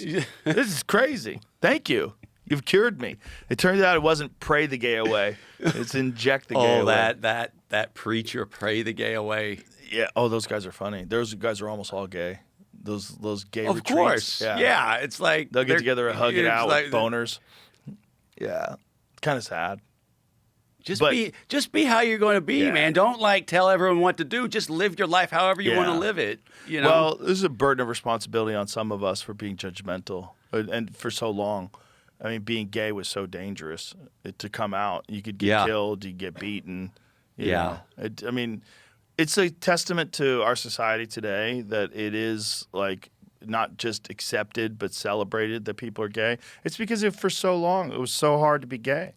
yeah. Oh, Of course. you know the Turing test? You know what the Turing test is? Yeah. Well, Alan Turing was Yeah. gay, and that's Yeah. that's a Terrible story. tragic story. The Yeah. man, like, really had an enormous impact on World War II, but still he had to be closeted, and then I don't know. And then they chemically castrated him. Yeah, it Yeah, was. in England. It's in the tragic. 1950s, and he's the guy who came up with the Turing test, which is a way to determine whether or not artificial intelligence had achieved sentience. Could you tell if you're having? And most people believe that at this point in time, you can't tell. Like, the Turing test has already been achieved. Like, they've already passed it. Like, if you talk to, like, Perplexity, this is what I use for everything. If I talk to it, I would not know whether or not that's a person or not. I mean, it can communicate like a human. Yeah. And it can answer questions about anything. It's just basically like a super genius human being that I ask questions to all the time on my phone. And I don't ever feel like this is a computer. It feels like a fucking person that's just like you have a wizard that you can ask any question of, and it can give you the answer. So that's Alan Turing's invention, was this test to determine whether or not you could determine whether artificial intelligence had achieved sentience. And what did they do to this guy? They chemically castrated him for being gay, and he wound up committing suicide. It's tragic. I mean, all that he did in World War II.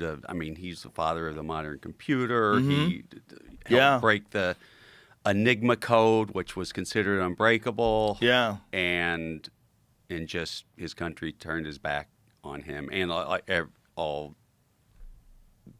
everyone like him, really. And not even that long ago. That's what's crazy. Like, people who were alive back then are still alive today. And that's how much the world has shifted. Yeah. And, whatever it's been, 80 years. It's kind of crazy. Yeah.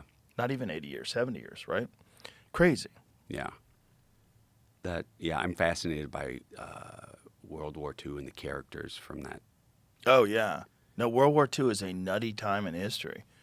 And it's also, in a lot of people's eyes in America, one of the reasons why people are so fascinated with World War II, it's the last time Americans got to feel like real heroes. Like, Yeah. we fucking did it. We turned back the Nazis. We defeated them. We stopped this takeover of the world by the most evil group that we've ever seen assembled in modern history. And America came back, and there's that photograph, that famous photograph. I guess it's in Times Square where that soldier's kissing that woman. That was staged, right? I believe it was. Yeah. Unfortunately. Because the wars after that were muddy. It was not like, this is a good guy, this is the bad guy. It's Exactly. like, and then in Vietnam, you're not taking a hill. You can't. It wasn't about that. It Right. became just the number of casualties, and it Well, was. also, it was a war that didn't make any sense. No, And then no. We found out later on that it was a war that was started under false pretenses. Sure, but there's been a few of those. But that was the one that's the most obvious. The Gulf of Tonkin incident is the most obvious and proven. Like, now it's not a conspiracy theory. They staged a false flag. They lied to the American people. It's the same thing Hitler did With burning in the Reichstag. Poland. Yeah. Yeah. Did you ever read Blitzed?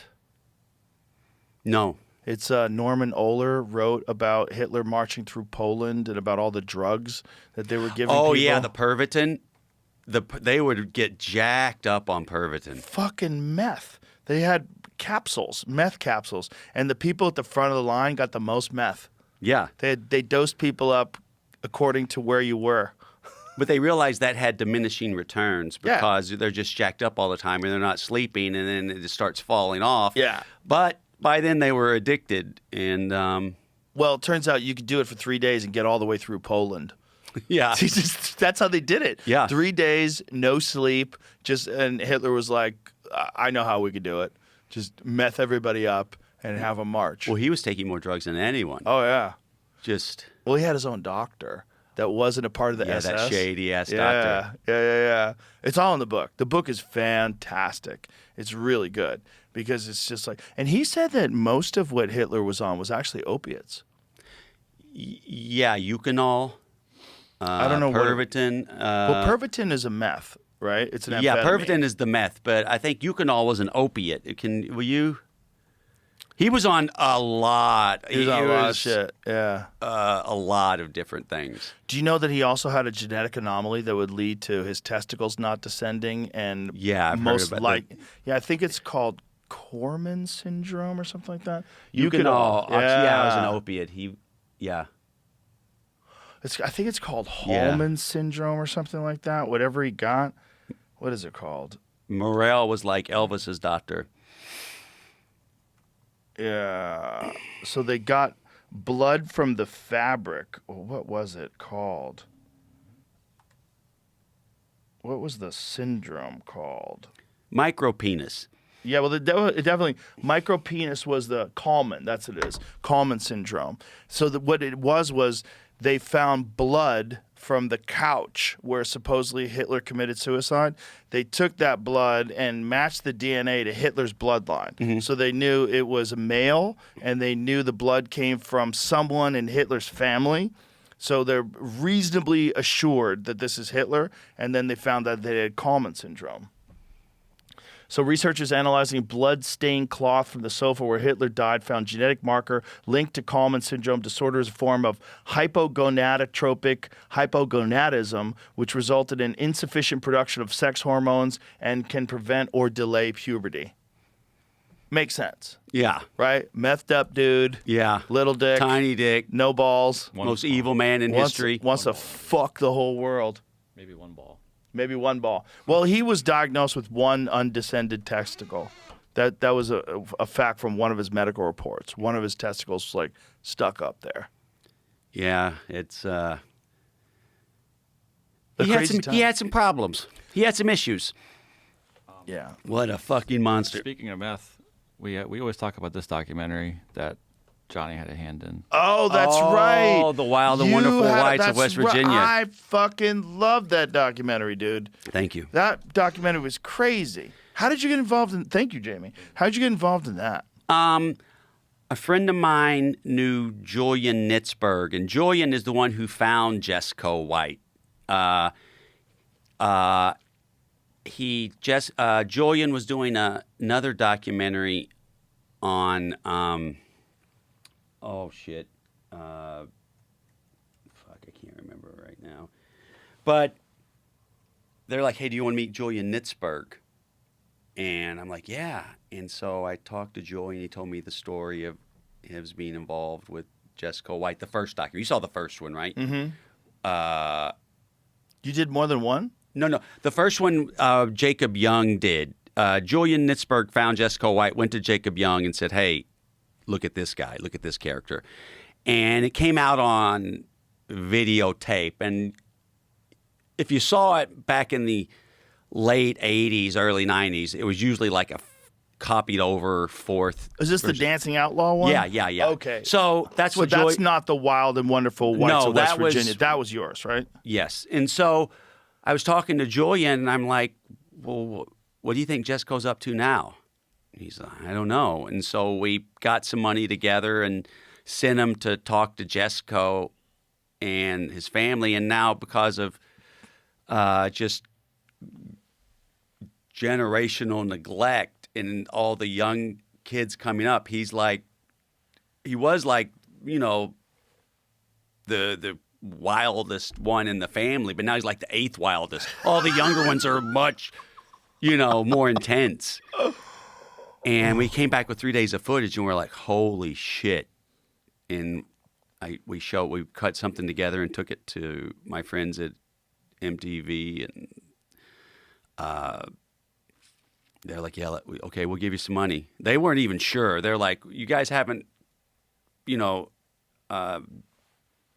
failed us yet. So they just pushed the money our way, and we came back with that. It was wild. It's a fucking amazing documentary. They're a charismatic family, a charismatic bunch of outlaws. Yeah, well, it's certainly entertaining. And it's also an untold story about that part of the country and how they've been ravaged by pills. Well, they've been first of all, they were ravaged by the coal companies. Right. Jacking their town, and then you can only buy stuff from the company store, and then when the coal's gone, fuck you, we're out of here, and the town's just left, you know, massacred, and then with no thought of what happens to those people. Yeah. And you see how that can make the whites and anyone in that area feel, right? And so like, oh, the man, we're going to stick it to the man. The man stuck it to us. We're going to stick it to the man. Yeah. With, you know, they all get checks for disability checks, and, you know, I don't know, it's just pretty sad. It's very sad. Entertaining and sad at the same time. Like, it's like you're very conflicted. Like, you want to laugh at them, but you're also like, oh my God, like there's kids there. Like there's families here. They're all fucked up. Like the kid doing backflips because he's high on Mountain Dew. Yeah. And he's talking about stabbing, I forget which boyfriend of Sue Bob's or Sue Kirk's. It's crazy. It was intense. Yeah, but it's both funny and entertaining, but also like deeply disturbing at the same time, because you realize, especially towards the end of the film, where they want to get out of this life. Like they're trying to clean up, you know, and she's trying to get off pills and yeah. But it's tough when you're raised in an environment and, you know, you don't know how to get out. Right. You don't have those tools. Well, there's no clear path. Yeah. There's no clear path out of there. And everywhere around you is fucked. Everything's fucked. Everyone's fucked. There's no good examples of people that figured it out, got their shit together. There's no one cool uncle that, you know, went straight. Well, there is part of the family that moved to Michigan, and they started flourishing. I think Oh, that's right. Yeah, that's right. So that's the move. But it's yeah. Fucking hard. Yeah. It's Yeah. hard. Yeah, it's like, I think there's just forgotten sections of our country when it comes to just extreme despair and poverty and just overall, like you said, fucked over by the coal companies, fucked over by pills. Everyone's addicted. Everyone's just like this long history of crime And when you're raised in that continually, it's how do you see a way out? You know, it just, I don't know. It's pretty sad. But when you filmed it, did you think it was going to be sad, or did you think it was just going to be crazy? Like you don't know what you're walking into. Right. You have no idea. So what came back was. It was very impactful, and you couldn't turn away. It just, yeah, there's a lot of shit that really pulls on your heartstrings, but they're so charismatic and they have such a way about them. I don't know, it makes it,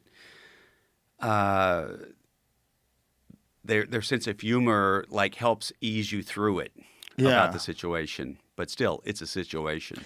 Did you take them to the premiere or anything? Did any of those? We flew Jessica and Mamie in for the premiere, and I remember he was going to tap dance at the premiere, and he's got his tap shoes, which were his father, D. Ray White's tap shoes. They're just in a plastic pharmaceutical bag. But I dropped them when I got out of the car, and I was just hard. I felt terrible. But their characters, it was pretty wild meeting Jessica and Mamie. That's my friend Storm I grew up with. He helped produce. I remember me, Jessica White, and Mike Judge just sitting in a bar before having drinks. Oh, Mike Judge was involved in this too? No, he's just a friend of mine, and he was like, I want to meet Jessica and Mamie. I love that guy. Yeah, Mike Judge is cool as fuck. He's so talented. Yeah, very, very talented. So bright. Yeah. Man was an engineer starting out, then a musician, and he's an interesting character. Very, very interesting guy. But like, how did they react to the film, and watching people watch them and laughing and going crazy? At the premiere, they really enjoyed it. You know, it's like it's a big thing. You see Right. yourself up on screen. I know the subject matter is tough, but I don't know. That's their life, right? They're not surprised by anything. Right. It's just, you know. What happened with them after the film? Uh, Do you follow up on them? Every now and then, Julian will send me something. One of them will be in the news for this or that. You know, I haven't Sue Bob's on stayed in TikTok touch. with her daughter, I didn't it stay in looks touch. What'd you say, Jamie? Sue Bob's on TikTok with her daughter. Oh boy. She'll Is have it videos. daughter Bob's talk got like the her? best voice. Yeah. She's a I was lawyer. always the sexy one. Yeah. Like, how do you even get that voice? That's crazy. Yeah, what a voice. Have you ever thought about doing a follow up? Someone else can. I don't. We did it, and I think we moved on. I think at some point it's a little much to Yeah. go back to that well. Right. I don't feel right about it. Right, a little exploitative. Yeah. I don't feel right about it. Yeah. That makes sense. Do you have aspirations to do other stuff? Do you have like any other things that you're trying to do? Well, I mean, in the film world, sure. So yeah, I have a lot of I love doing documentaries. I have a couple of documentaries I'm trying to get off the ground. And you know, one on David Allan Coe, who Julian Nitzberg was going to direct. Do you know who David Allan Coe is? Yeah. He's a country singer, songwriter, who's like from the age of 9 to 35, he was institutionalized. You know, his parents just kind of used too much, and they put him in the boys' home.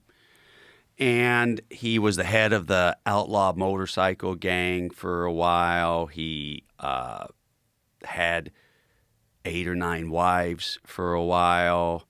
He At the same formed time? at the same time. He formed his own religion. He wrote his own wrote a book. He was the best. I have to show you a picture. And he also wrote some racist songs while he was in prison, and Shel Silverstein convinced him to record those when he got out. I turned my phone Shel off. Silverstein, the guy who wrote children's books? And a boy named Sue, and on the cover of the Rolling Stone. Shel Silverstein wrote a lot of songs.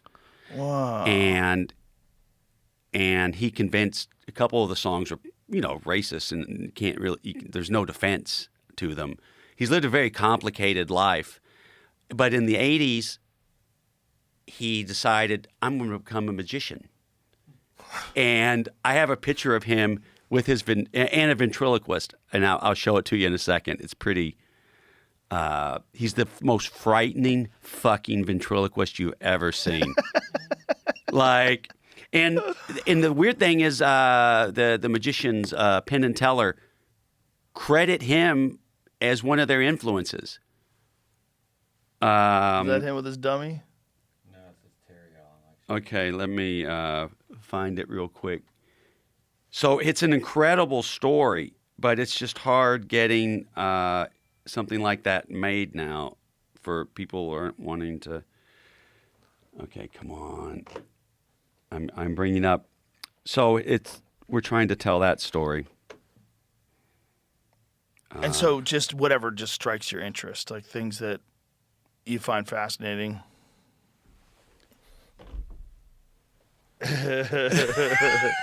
Can I airdrop this to Jamie? Yeah.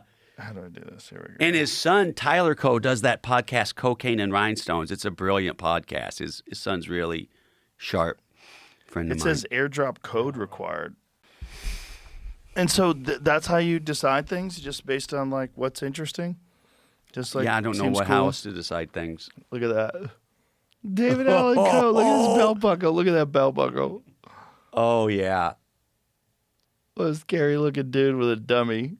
His son, Tyler's like, I thought that thing was real when I was growing up. You know, it's because he made Yeah. it seem that way. Well, there's a weird connection between a really good ventriloquist and their dummy that gets very odd. Yeah. You know, it's like in the Twilight Zone episode where the guy has the dummy. Do you ever see that? No. Oh, it's great. It's a Twilight Zone episode where the dummy and the guy are having conversations when no one's around. The dummy is alive. And then I think the dummy kills the guy. And then, but I had a guy that I used to work with way back in the day. His name was Otto and George. And he was a ventriloquist comedy act. And George was the dummy and Otto was the guy. And Otto would be like, I can't believe you're saying these things. And George would say like really fucked up. And George was an evil looking dummy with like crazy eyebrows. He was a legend, like a comedy legend. That's Otto and George. Oh, wow. Yeah. They were a little too close. It was a little close. Like he would be driving in the car and George would be in the trunk and he would tell the guy driving, pull over. I got to check on George. Like he felt like he had to pull over and talk to the dummy. And he'd get out by the side of the road, pop open the trunk and hear him back there like just fucking around with the dummy, like looking at it, talking to it. Then he'd put it back in and drive off. Like he would get in his head that the dummy needed to be checked on. How does a guy like that operate in life? I mean, did it... He's dead now, Well, unfortunately. I mean, we all end up that way. He partied hard. Right. Like he was an enthusiast. Relationships? I don't know. I mean, I never heard about him being married or anything like that. I don't believe he had any children. But he was nuts. I mean, he was like, I never got to know him all that well. It was, I worked with him a ton of times, but it was always like, and he's like, hey, Joe, how are you? You know, he'd have his dummy there, but everybody would go to the back of the room when Otto would go on stage. We'd all want to watch. That was his relationship, the dummy. Well, I don't know if he had other relationships, but that was a big one. And one time he was going back and forth with some guy in the audience, and the dummy was saying horrible things to this guy, and the guy stabbed the dummy. The guy jumped up on stage and stabbed the dummy. It was at Dangerfields. Yeah, I think it was at Dangerfields. What a brilliant move. Yeah. That's inspired. Yeah, I mean, he was a part of the program. The guy was a part of the performance. Jumped up and Stab stabbed his the dummy. Because he would just say, That's probably worse than wild stabbing shit. him. You know, his heart broke. Well, I mean, I'm assuming the guy was doing it for fun, but unless he thought the dummy was actually the problem. That critical thinking. I think they're actually doing a documentary on Otto and George. I think there's Really? I think someone's working on that right now. So that would be interesting. Yeah. He was a legend on the East Coast during the 1980s and the 1990s. Like we all knew Otto and George. Wow. Yeah. I completely missed that. Yeah, but like a lot of people that are brilliant, he was out of his fucking mind and never really got traction in terms of like a real national career. But he was very funny and a really good joke writer. He was a funny guy. Yeah. Yeah, because they don't have that little extra side of them to... Business part. Yeah. The business part was missing. Mm. Yeah. It was just a maniacal genius. Yeah. I have something to do after this. I'm going to look up Otto and George. Yeah, it's something to look up.